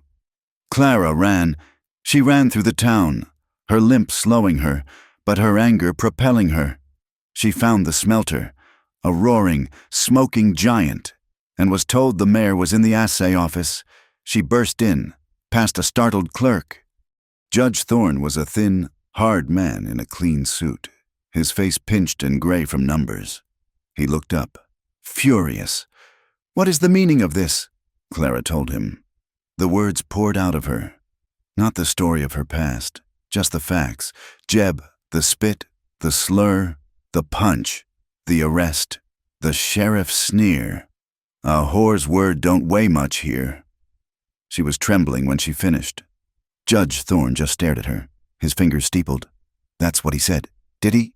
Thorne said, his voice dry. "Yes," Clara breathed. "And this man, Luke, he's with you?" "Yes." "And he broke Jebediah Stone's jaw?" "Yes, because he had to." Thorne was silent for a long moment. Then a small, thin smile touched his lips. "Jebediah Stone. That man owes the company store over $200. He's a drunk, a brawler, and a layabout. And Sheriff Miller, he's an idiot, but he's my idiot." He looked at Clara. "A whore's word, eh?" He scribbled a note on a piece of paper and handed it to her. "Give this to Miller, and, ma'am." She stopped at the door. "Tell your man he has an excellent right hook, but tell him to do it off the main street next time. It's bad for business." Luke was released an hour later. He walked out of the jail, rubbing his wrists, his gun belt back where it belonged. He found Clara sitting on the bench outside, her carpet bag at her feet. She looked exhausted, but the shame was gone. In its place was a hard, brittle strength. He sat beside her. I'm sorry, Clara. I lost my head. I broke my promise. I didn't hesitate." She looked at him. "You're not angry." "At you?" He looked confused. "No, I'm angry at myself. I brought this on us. I should have just walked away, pulled you away." "No," she said, her voice fierce. "No, you did what you had to. I'm tired of walking away. I'm tired of being spit on." She looked at him, her eyes dark. "You said you needed me because the ghosts get quiet." "They do," he said. "That night," she said, her voice dropping. When you held me, you made me feel clean." He reached for her hand, but she pulled it back. "And then today, I felt filthy again. I felt like that word he called me." She took a deep, shaky breath. I can't just be the woman you save. Luke, I can't just be the woman you hold. I don't want to be your piece. I want to be your partner. I want to earn my keep. I want to build that ranch with you, with my own hands. I want to be more than just someone saved." Luke looked at her, at the fire and iron in her, and he saw a strength he hadn't even known was there. He saw the woman who had faced down a sheriff and a mayor. He saw the woman who had survived her own family, and Silas, and him. "All right," he said, his voice soft. "A partner. I'd like that." They didn't stay in Clifton. They bought their supplies and led the horses out of the canyon, not stopping until they were 10 miles north, in the high, cold quiet of the mountains. The journey changed. It was no longer a rescue. It was a migration. They rode into the teeth of a high-country wind, a cold, scouring force that tore at their clothes and spirits for 2 days. Clara rode bent low, her face chapped, her hands raw, but she never complained. Then, disaster. They were crossing a rocky, dry riverbed when the pack mule, stubborn to the last, planted its feet. The wagon wheel they had bought in Clifton, a spare, just in case they found a wagon, slipped its lashing, it rolled, hit a rock, and the wheel shattered. A cruel joke. They were still miles from anywhere they could even find a wagon. It's all right," Luke said, his voice tight, staring at the broken spokes. We We don't need it. We can make do." Clara saw the lie. He had been counting on that wheel. He had been counting on a lot of things. The real blow came 2 days later. They arrived at a small, burned-out trading post, a place Luke had been counting on for fresh supplies. It was just a chimney, a few charred timbers, and the graves of 3 men, Apaches. The arrowheads suggested. Luke stared at the ruin, his shoulders slumping. "The flour," he whispered. We're down to the last." They had maybe 2 days of food. They were still, by his map, at least 5 days from the land. That night, the cold was bitter. The small fire was not enough. They huddled together under both blankets, their shared body heat the only thing keeping the shivers at bay. The next day, Luke was slow. He stumbled as he saddled the horses.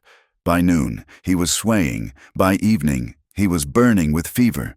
It's nothing," he stammered, his teeth chattering, though his skin was hot to the touch. Just a chill." Clara knew better.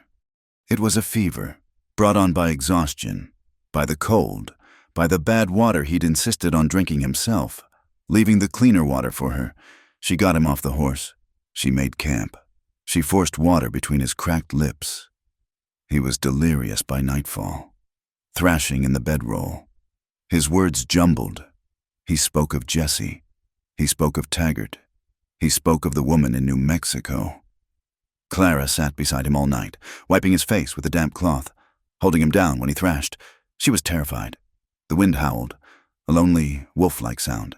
She was alone, in the middle of nowhere, with a dying man. Just before dawn, his eyes cleared. He grabbed her wrist, his grip surprisingly strong. "Clara," he whispered, his voice a dry rasp. He was feverish, his eyes too bright. But he saw her. "I'm here, Luke," she said, her voice thick with unshed tears. "I'm here." He pulled her down, his hand tangled in her hair. He kissed her. It was a desperate, feverish kiss, dry and hot, full of fear. Don't leave," he whispered, his eyes frantic. "Clara, I can't lose you. I can't." "I'm not leaving," she said, her voice breaking. "I'm not leaving. I'm your partner, remember? Now, you sleep. You just sleep." She nursed him for 2 days. She found a small seep of clean water. She shot a rabbit with his rifle, her hands shaking so badly she almost missed, but the meat made a thin, hot broth. She forced it down his throat. She sat with his head in her lap, her body aching, but she did not sleep. On the 3rd morning, the fever broke. He woke up, weak, his skin damp and cool. He looked at her, his eyes clear. He saw her, exhausted, her face smudged with soot. But there, "Partner," he whispered, a small, cracked smile on his lips. It took 2 more days to travel. Luke was weak, but he could ride. They were both starving, the last of the broth gone, their bellies aching with emptiness. On the 5th day, they crested a high ridge. Luke stopped his horse. "There," he whispered. Clara looked. Below them was a wide, high desert valley. It was not a green paradise. It was brown. It was dusty. It was covered in juniper and sagebrush. In the distance, she could see a line of taller trees, maybe cottonwoods, suggesting a creek. They rode down. It took another hour. And then they were there. It was nothing. It was a patch of land. It was exactly as the map had said, a dusty, empty patch. There was a dry well. Its stones collapsed. There was a broken-down fence, just a few rotten posts leaning sideways. This was it. This was the dream. Luke slid off his horse, his legs weak. He stood in the middle of the desolation and just looked. Clara dismounted, standing beside him. The wind whipped her hair across her face. It was cruel land. It was hard land. Luke sank to his knees. He picked up a handful of the dry, dusty soil and let it run through his fingers. Clara thought he was going to break. She thought he was going to weep at the emptiness of it all. But a sound came out of him, a low, rough sound. He was laughing. It was a dry, rusty laugh, but it was real. He looked up at her, his face streaked with dirt, his eyes shining. "It's perfect," he breathed. No one will ever look for us here." He held up his hand, still full of the dirt. "It's ours. Clara," he said. "It's ours." She looked at the broken fence, at the dry well, at the endless, empty land, and she looked at him, this broken, real man.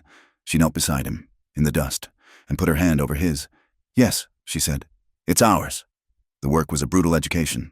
The land Luke had chosen was high, dry, and stubborn. It did not yield. It had to be broken.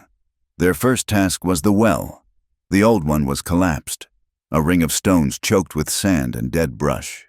They dug until Clara's hands, already calloused from the inn, split open and bled. They dug until her bad hip was a constant, screaming fire. They dug until Luke's shoulders, broad as they were, knotted and cramped. They worked from the first gray light until the sky was a deep, star-pricked purple. They were partners. She had demanded it. And he, in his quiet way, honored it. She didn't just cook the meals. She lifted the stones. She didn't just mend the clothes. She helped him sight the lines for the small cabin they would build. The land gave them nothing for free, but it gave them peace. Out here, there were no whispers, no leering eyes, no judgment. The high desert wind was a clean, scouring force. It blew away the past. Clara felt the grime of the inn, the stain of Clifton, the suffocating dust of her old life, all of it lift from her skin. She was tired, more tired than she had ever been, but it was a good, clean-bodied exhaustion. It was the ache of building, not of enduring. They built a small shelter first, a lean-to against a rock face, just to keep the worst of the wind and the cold off them. It was cramped. They were always near one another, always brushing shoulders, always passing the hammer, or the water skin, or the last piece of hardtack. The intimacy was constant, and it was easy. They argued. They argued about whether the chimney stones were set right. They argued about the best way to trap rabbits. They argued about whether Luke's horse or the mule was the more stubborn creature. The arguments were short, sharp, and real. They were the arguments of equals, of two people who respected each other enough to disagree. And they laughed. Luke, it turned out, had a slow, quiet laugh that he seemed to discover at the same time Clara did. It came when she, swinging an axe, missed the log entirely and sat down hard in the dust. It came when he, trying to re-shoe the mule, was kicked square in the chest, the air leaving him in a great whoosh. She would laugh, a rusty, unfamiliar sound, and he would look at her, a slow grin spreading across his face, and the sorrow would leave his eyes. At night, they made love, not with the desperate, feverish need of the trail, or the fragile discovery of the inn. They made love under a blanket of stars so bright they seemed to be shouting. They made love on their shared bedroll, their bodies sore from work, their skin smelling of dust and pine and sweat. It was a joining, a grounding. It was two broken, scarred people fitting their pieces together, making a new, stronger whole.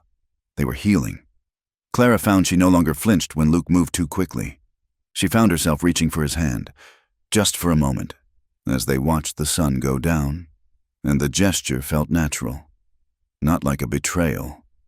Luke, in turn, seemed to sleep deeper.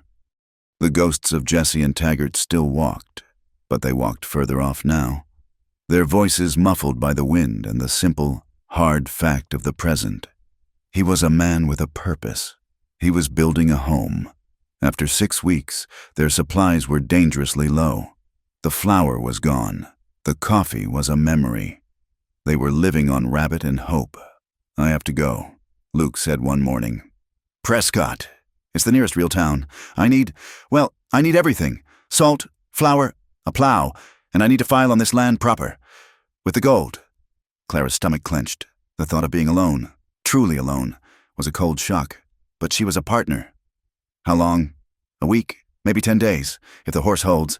"Then go," she said, her voice steady. I'll keep digging on the well. I think I'm close to water." He looked at her, at the strength in her face, the new hardness in her arms. He just nodded. "The rifle is loaded. Keep it close." "I will." He left at dawn. The silence he left behind was vast. A physical weight. The first day. Clara was restless. She jumped at every sound, the skitter of a lizard, the cry of a hawk. The second day. She settled. She found her rhythm. She worked. She dug in the well, her shoulders burning. She reset the fence posts. She was not a woman waiting to be rescued. She was a woman holding the claim. The land was hard, but it was theirs. She was not afraid. On the 9th day, she saw the dust. She dropped the shovel and ran to the ridge, her heart hammering. It was him, just him, leading the mule, which was now laden with sacks and crates. She didn't run to him. She waited, her hands shielding her eyes, a slow, deep relief washing through her. He rode up, his face cracked from the sun, his beard thick with dust. He looked exhausted, but his eyes were bright. He swung down from the horse. "Prescott's a town," he said, as if that explained everything. He untied a heavy sack. "Flour and coffee." She could have kissed him. "Did you?" "The land." "Filed," he said, a proud, quiet smile touching his lips. "It's ours. Clara, paid in full, registered to Luke and Clara Bridges." She stared at him. Bridges? He had used his name. He had given her his name. At an assay office. Without even asking her. It was a bigger promise than the one at the inn. "Luke," she breathed. "And," he said, turning back to his saddlebag, "there was this, at the post office. It's for you." He held out a letter. It was thin, gray, and dirty from travel. Her blood went cold. No one wrote to her. No one knew her. She took it. Her hands, so strong from the shovel, were trembling. The postmark was faint, but she could read it. Wilcox, near her old home. The name on the front was Clara, care of General Delivery, Prescott, Arizona. How? How could anyone? I was asking around for land," Luke said, his voice hesitant. I might have mentioned I was from the South, a freight agent." He said he'd heard of a man named Elias, asking if anyone had seen a woman matching your... Well, I reckon he put word out to find you. Elias, looking for her. The old fear, the one the desert had scoured away, came rushing back. She tore the letter open. The handwriting was childish, spidery. It was not Elias's. It was her sister's. "Eliza, Clara, I do not know if you'll get this. I heard a man say you was in Arizona territory. I'm afraid. Clara, Pa, he gave me to Elias. After you was gone, he said it would fix the shame. He said Elias was a good man, and you was the liar. Pa married us. Clara sank onto a rock, the world tilting.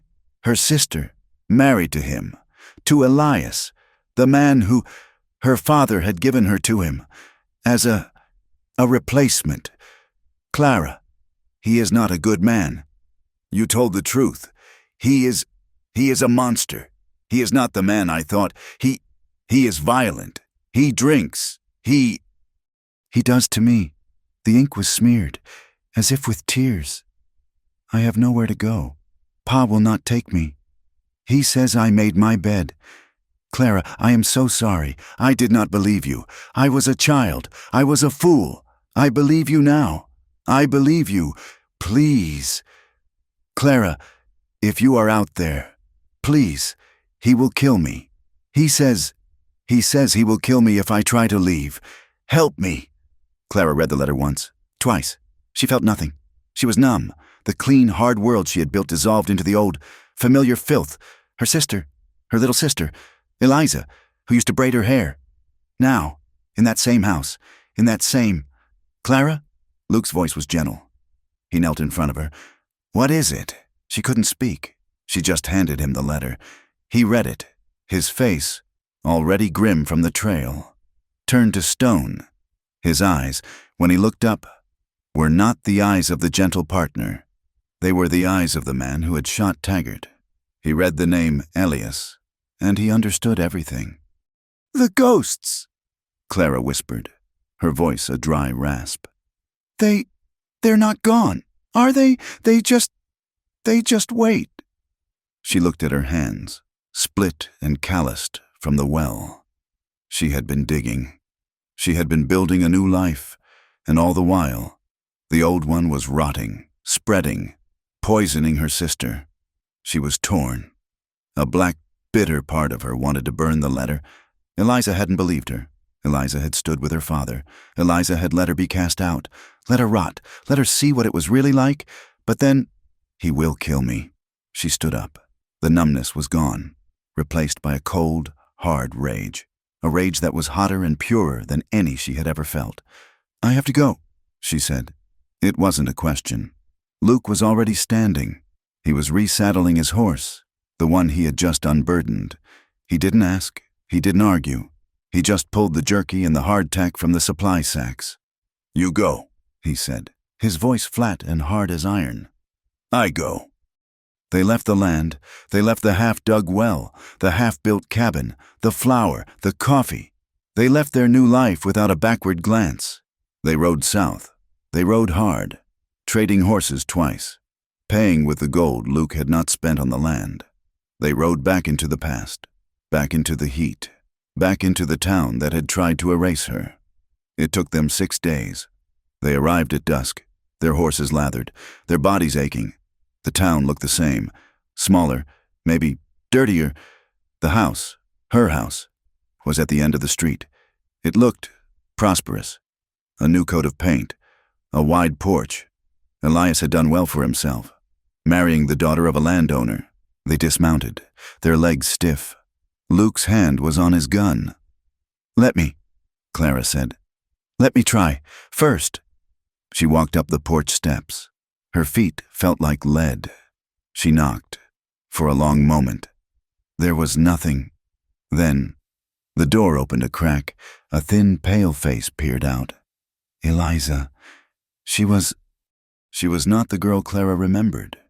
She was a woman, thin as a rail, with dead eyes and a purple, swollen bruise on her cheek. "Clara?"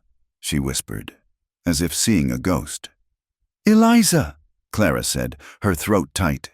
"I got your letter. We're here. We're getting you out." Eliza's face crumpled.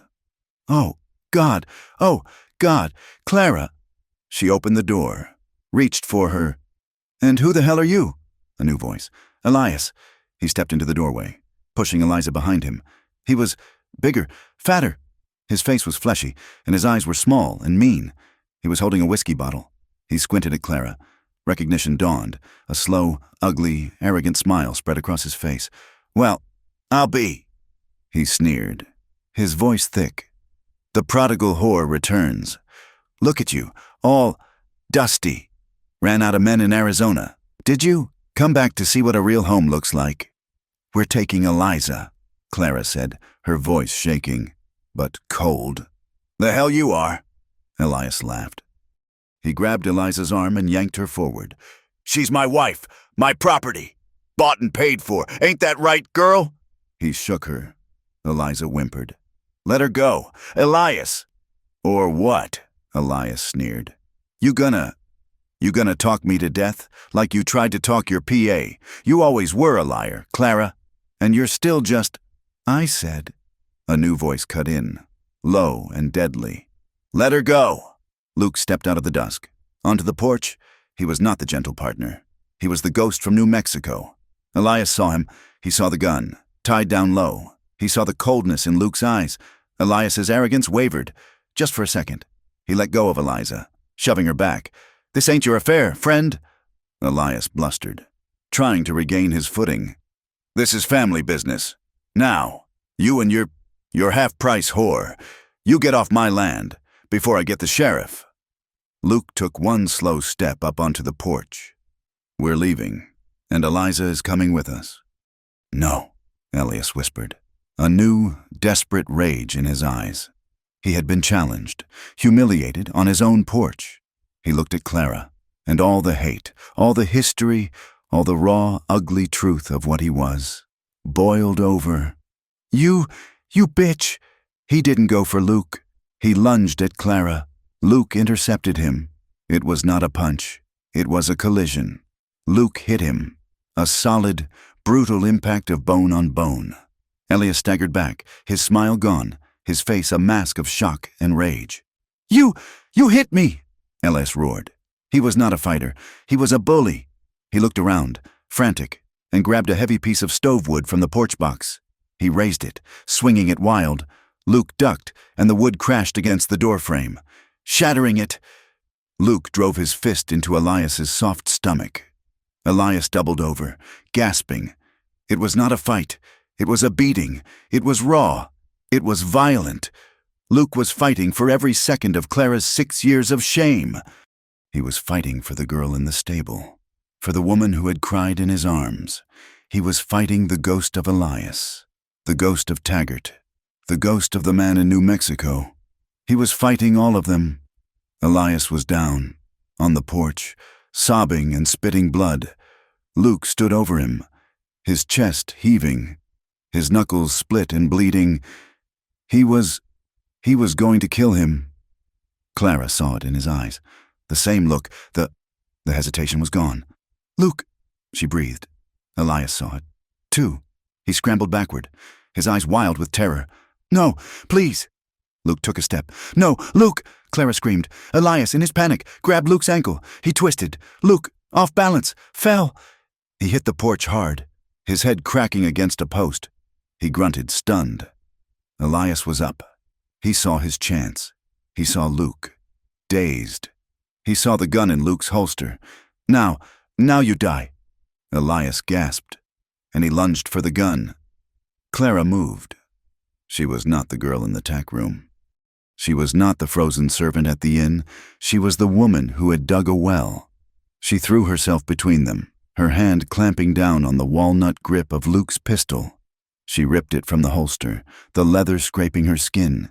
She scrambled back, cocking the hammer. The click was the loudest sound in the world. Elias froze. He was on his knees. Luke was groaning, pushing himself up. Eliza was screaming from the doorway. Clara stood there, in the dusk, holding the gun. The gun Luke hated. The gun that had killed. It was heavy, so heavy. She aimed it at Elias. Her hands were trembling, shaking so hard she could barely sight him. This was it. This was the moment. She could end it. She could pull the trigger, and the monster would be gone. All the pain, all the whispers, all the shame. Gone. Elias stared at her, at the barrel of the gun. He saw his death. He started to cry. A pathetic, blubbering sound. No, please, Clara, please. I'll do anything. Please. She looked at him. At this thing, this sniveling, pathetic creature who had broken her life. He wasn't a monster. He was just a weak, cruel man. Vengeance. It was right there. It was one small twitch of her finger. She thought of Luke. I'm done with guns. She thought of herself. I want to be more than someone saved. To shoot him would be vengeance. To shoot him would be to become him. To let him define her, even in his death. But justice was something else. Her hand stopped shaking. The gun was steady. Get up, Elias, she said, her voice low, dead, and full of iron. He scrambled to his feet. You're not worth the bullet, she said. You're not worth anything. She didn't shoot. She held the gun, steady as a rock. Eliza, get your things, now. Eliza ran into the house. Clara kept the gun on Elias. Luke was on his feet now, standing beside her, his hand on her shoulder. He was bruised, bleeding from a cut on his head, but he was alive. He was there. The town was watching. Lights had come on. Doors were open. People were standing on their porches, silent. Her old neighbors, the preacher's wife, the smith. They watched as Eliza ran out, clutching a small bundle. They watched as Clara, the ruined girl, backed down the steps, the gun still level, her eyes never leaving the man who had broken her. They walked away, Luke Clara, and Eliza. They walked down the middle of the street, past the silent, watching houses. No one spoke. No one helped. No one hindered. The town just watched its own shame walk away. They mounted their horses and rode out. The sound of their hoofbeats, the only sound in the night. They rode for hours. They rode until the lights of the town were long gone. They made a cold camp, miles out in the desert. Eliza, in the grip of a collapse she had held off for years, fell into a deep, death-like sleep. Clara sat by the small, smokeless fire. She was just staring. The gun was on the ground beside her. Luke sat down next to her. He didn't speak. He just took her hand, the one that wasn't raw from the gun, and held it. She sat there for a long time, and then it broke. It was not the angry sobs of the inn. It was not the tears of release in Luke's bed. It was a deep, silent, ragged collapse. Her whole body shook, silent sobs racking her. The final, black poison of 6 years draining out of her. It was the grief for her sister, the rage at her father, the terror of holding the gun, and the vast, empty relief of letting it go. She turned and buried her face in Luke's chest, her hands clutching his shirt. I'm still so broken," she whispered, her voice muffled, her body shaking apart. "Luke, I'm still—" He held her. He just held her, his arms a solid, warm wall around her. He stroked her hair, his own face tight with a pain that mirrored hers. "No," he whispered, his voice rough, his lips against her hair. "No, you're not broken, Clara." He held her tighter as she sobbed against his heart. "You're not broken. You're just tired. You're just tired. And you're done." The journey back north was a quiet, haunted affair. Eliza rode the mule, a small, dark bundle, wrapped in a blanket, her face turned away from the wind. She spoke to no one, and ate only when Clara put jerky directly into her hand. She was a ghost, a living testament to the past Clara and Luke had just confronted. They rode hard, but the urgency was different. It was no longer a race to something, but a slow, deliberate flight from something. They were a strange trio, the scarred gunman, the ruined woman who held his gun, and the silent, broken girl they had pulled from the fire. When they crested the high ridge and looked down on their land, it was just as they had left it, the half-built cabin, the pile of stones by the half-dug well, the sacks of flour and coffee, all untouched, waiting. The land, at least, was honest. It made no judgments. It simply demanded. Luke slid from his horse, his body a map of bruises from the fight. He looked at the cabin, then at Clara.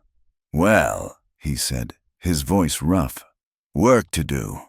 Eliza was the first challenge. She would not stay in the lean-to with them. She made a small nest for herself by the cold fire pit, and in the mornings, Clara would find her there, curled in a tight ball, her eyes wide and haunted. She was terrified of Luke, his size, his deep voice, the way he had beaten Elias.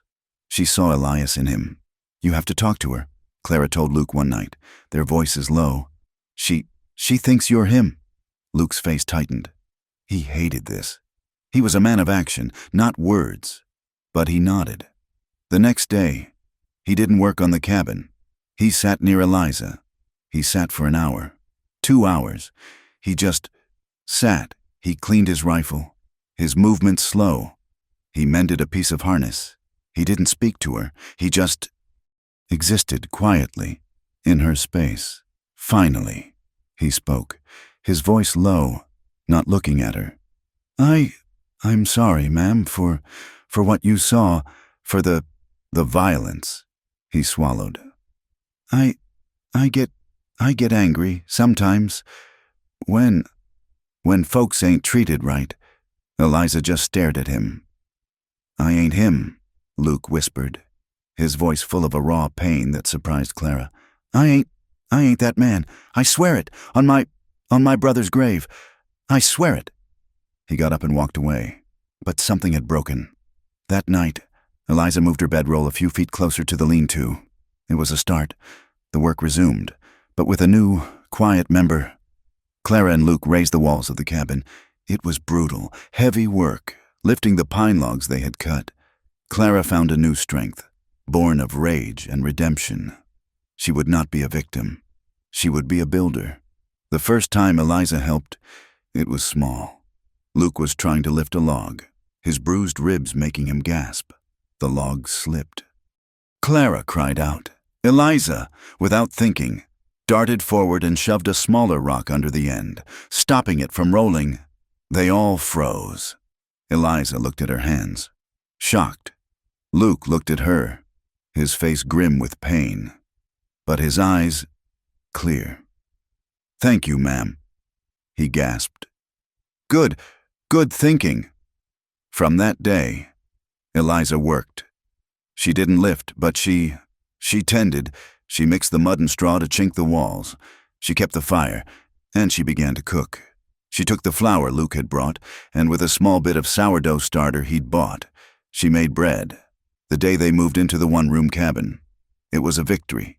It was small, it was rough, but the wind didn't howl through it. That night, the three of them sat at the small table Luke had built, and they ate hot, fresh bread with rabbit stew.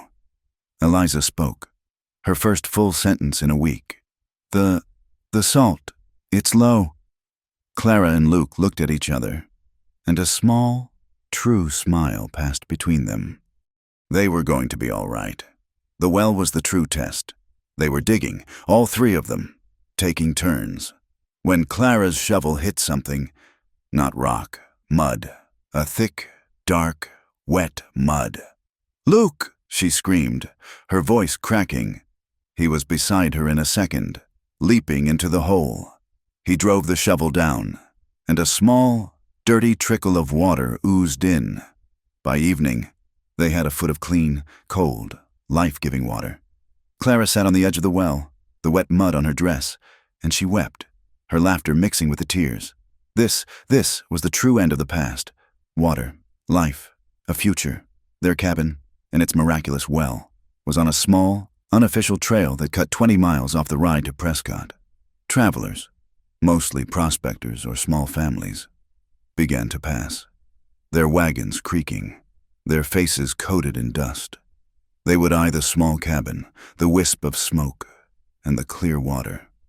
The first was a family, a man and a woman and 3 small, pale children in a broken-down wagon.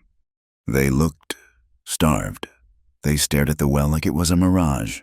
"Water," the man croaked, holding a near-empty canteen.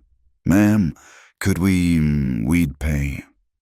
Clara looked at the woman in the wagon, her face a mask of sun-blistered despair. She saw herself on the trail with Luke, starving. "Put your money away," Clara said, her voice firm. She went to the well and pulled up a full, brimming bucket. "There's water, and wait." She went inside. Eliza, seeing the children, was already slicing one of her fresh loaves. Clara came out with the bread and a small pot of rabbit stew left from the night before.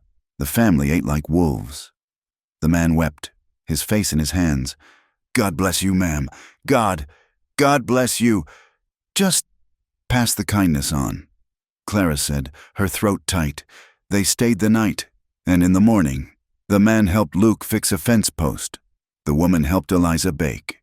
When they left, the woman's face was not so pale. She had hope. Clara watched them go. We should build a bigger shade," she said to Luke. And maybe a real sign. Water. It could say." Luke looked at her, at the new light in her eyes. "A bigger shade," he agreed. They built it, a long, low porch with a roof of pine boughs and 3 solid benches. Luke put up a sign, carved into a piece of scrap wood.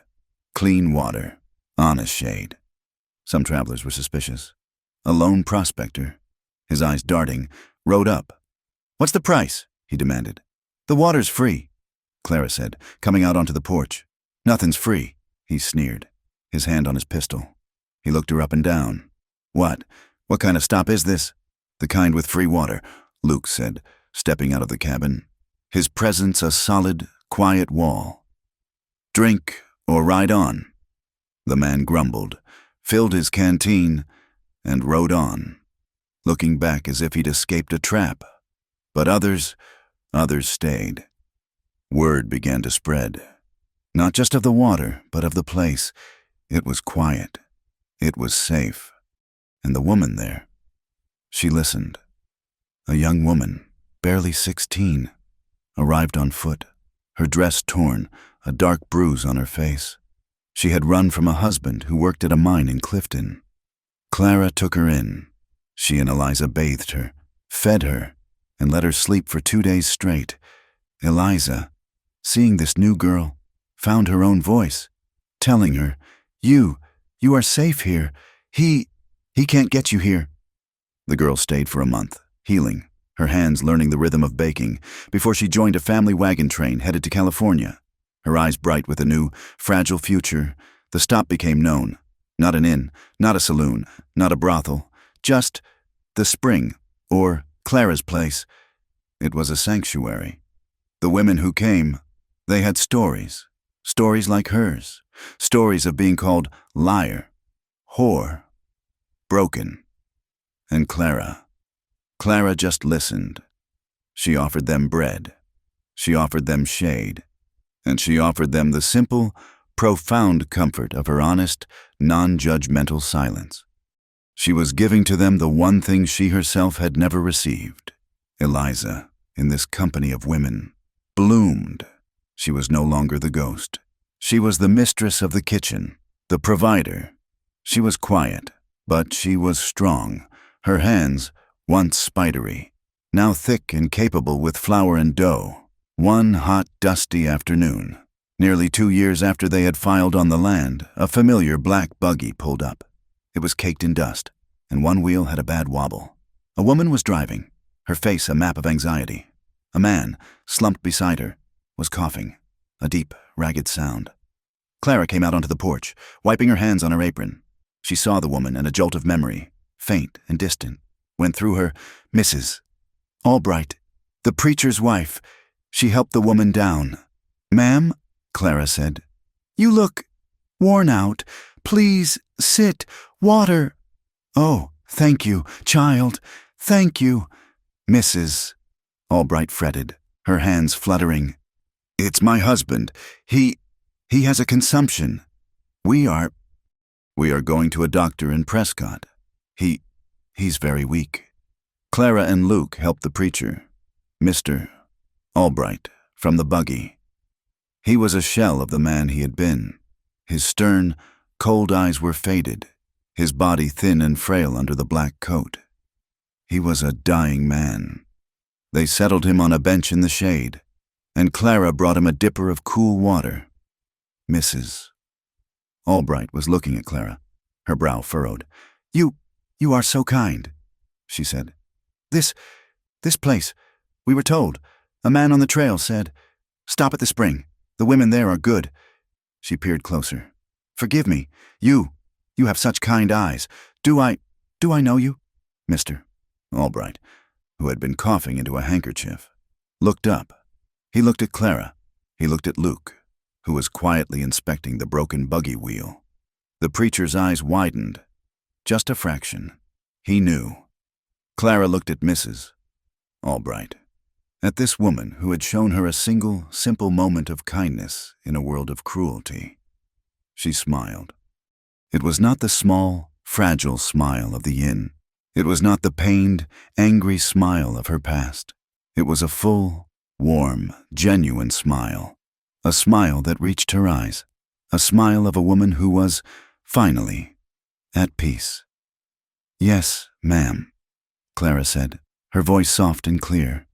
"You do, a long time ago, at the Two Buckle Inn. You were very kind to me. I was that sad girl." "Mrs." Albright's hand flew to her throat, her gasp a small, shocked sound. Oh, my," she whispered. "Oh, my, dear child, look at you." Clara just nodded, the smile still on her face. She turned back to the preacher. "More water, Mr. Albright?" she asked. her voice nothing but gentle. The preacher, the man who had warned her of wrath and ruin, could only nod. His eyes filled with a dazed, profound confusion. He had seen the end of the world, and it was not what he had preached. Luke, who had said nothing, watched the exchange. He watched his wife. He watched her smile, the one that had been so rare, and was now so easy. That evening, after the Albrights had rested, and Luke had fixed their wheel, he got to work on a project of his own. He took a wide, smooth plank of cottonwood he had been saving. He took his knife, and he carved. A few days later, he called Clara out. The sun was setting, and the air was cooling. He led her to the one tall cottonwood that stood by the creek. A new rope swing hung from a thick branch. The seat was the plank he had carved. She ran her hand over the wood. It was smooth. He had carved 2 words into it, deep and sure. For her smile. Clara touched the letters, her fingers tracing the wood. She didn't cry. She just felt a warmth spread from her chest, so full and so bright she thought it might burst. She turned to him. Luke. He just smiled, his own slow, quiet smile. "Go on," he said. She sat on it, and he gave her a small push. She swung, just a little, the wind cool on her face. That night, the sunset was afire. It bled orange and gold and a deep, royal purple all across the sky. They stood on the porch, Eliza inside, the smell of baking bread warm on the air. Clara was not on the swing. She was standing, leaning back against Luke, his arms wrapped around her waist, her hands resting on his. They were a single, solid shape against the fading light. They watched the sky bleed out. Clara leaned her head back against his shoulder. The memory, when it came, was not a ghost. It was just a thought, a fact, like the color of the sky. "They called me broken goods," she whispered. Luke's arms tightened. He kissed the top of her head, his voice a low, rough rumble against her hair. "Then I must be the richest fool in the West," he replied, "because I paid in gold and still came out lucky." He turned her then, in his arms, and kissed her. It was not the hesitant kiss of the inn, or the desperate kiss of the trail. It was the kiss of home. It was deep, and it was sure, and it was real. The desert wind, the wind that had once been her enemy, the wind that had scoured her and tried to break her, was just a breeze. It was warm, and it was soft, and it smelled of pine and clean water. Clara leaned her head on his chest, her eyes on the last sliver of the sun. She heard the distant rattle of a wagon on the trail, a traveler, perhaps, seeking water, and she did not flinch. She did not brace. Kindness was no longer a trap. A man's touch was no longer a threat. She was not broken. She was not ruined. She was not goods, of any kind. She was just Clara. And she was, at last, beautifully, defiantly whole. Thank you so much for listening to this story. I'd love to know where in the world you're listening from, so please feel free to leave a comment. If you enjoyed this tale, please subscribe to From Wild West for more stories just like it. And, of course, I would be honored if you shared your thoughts on the story in English.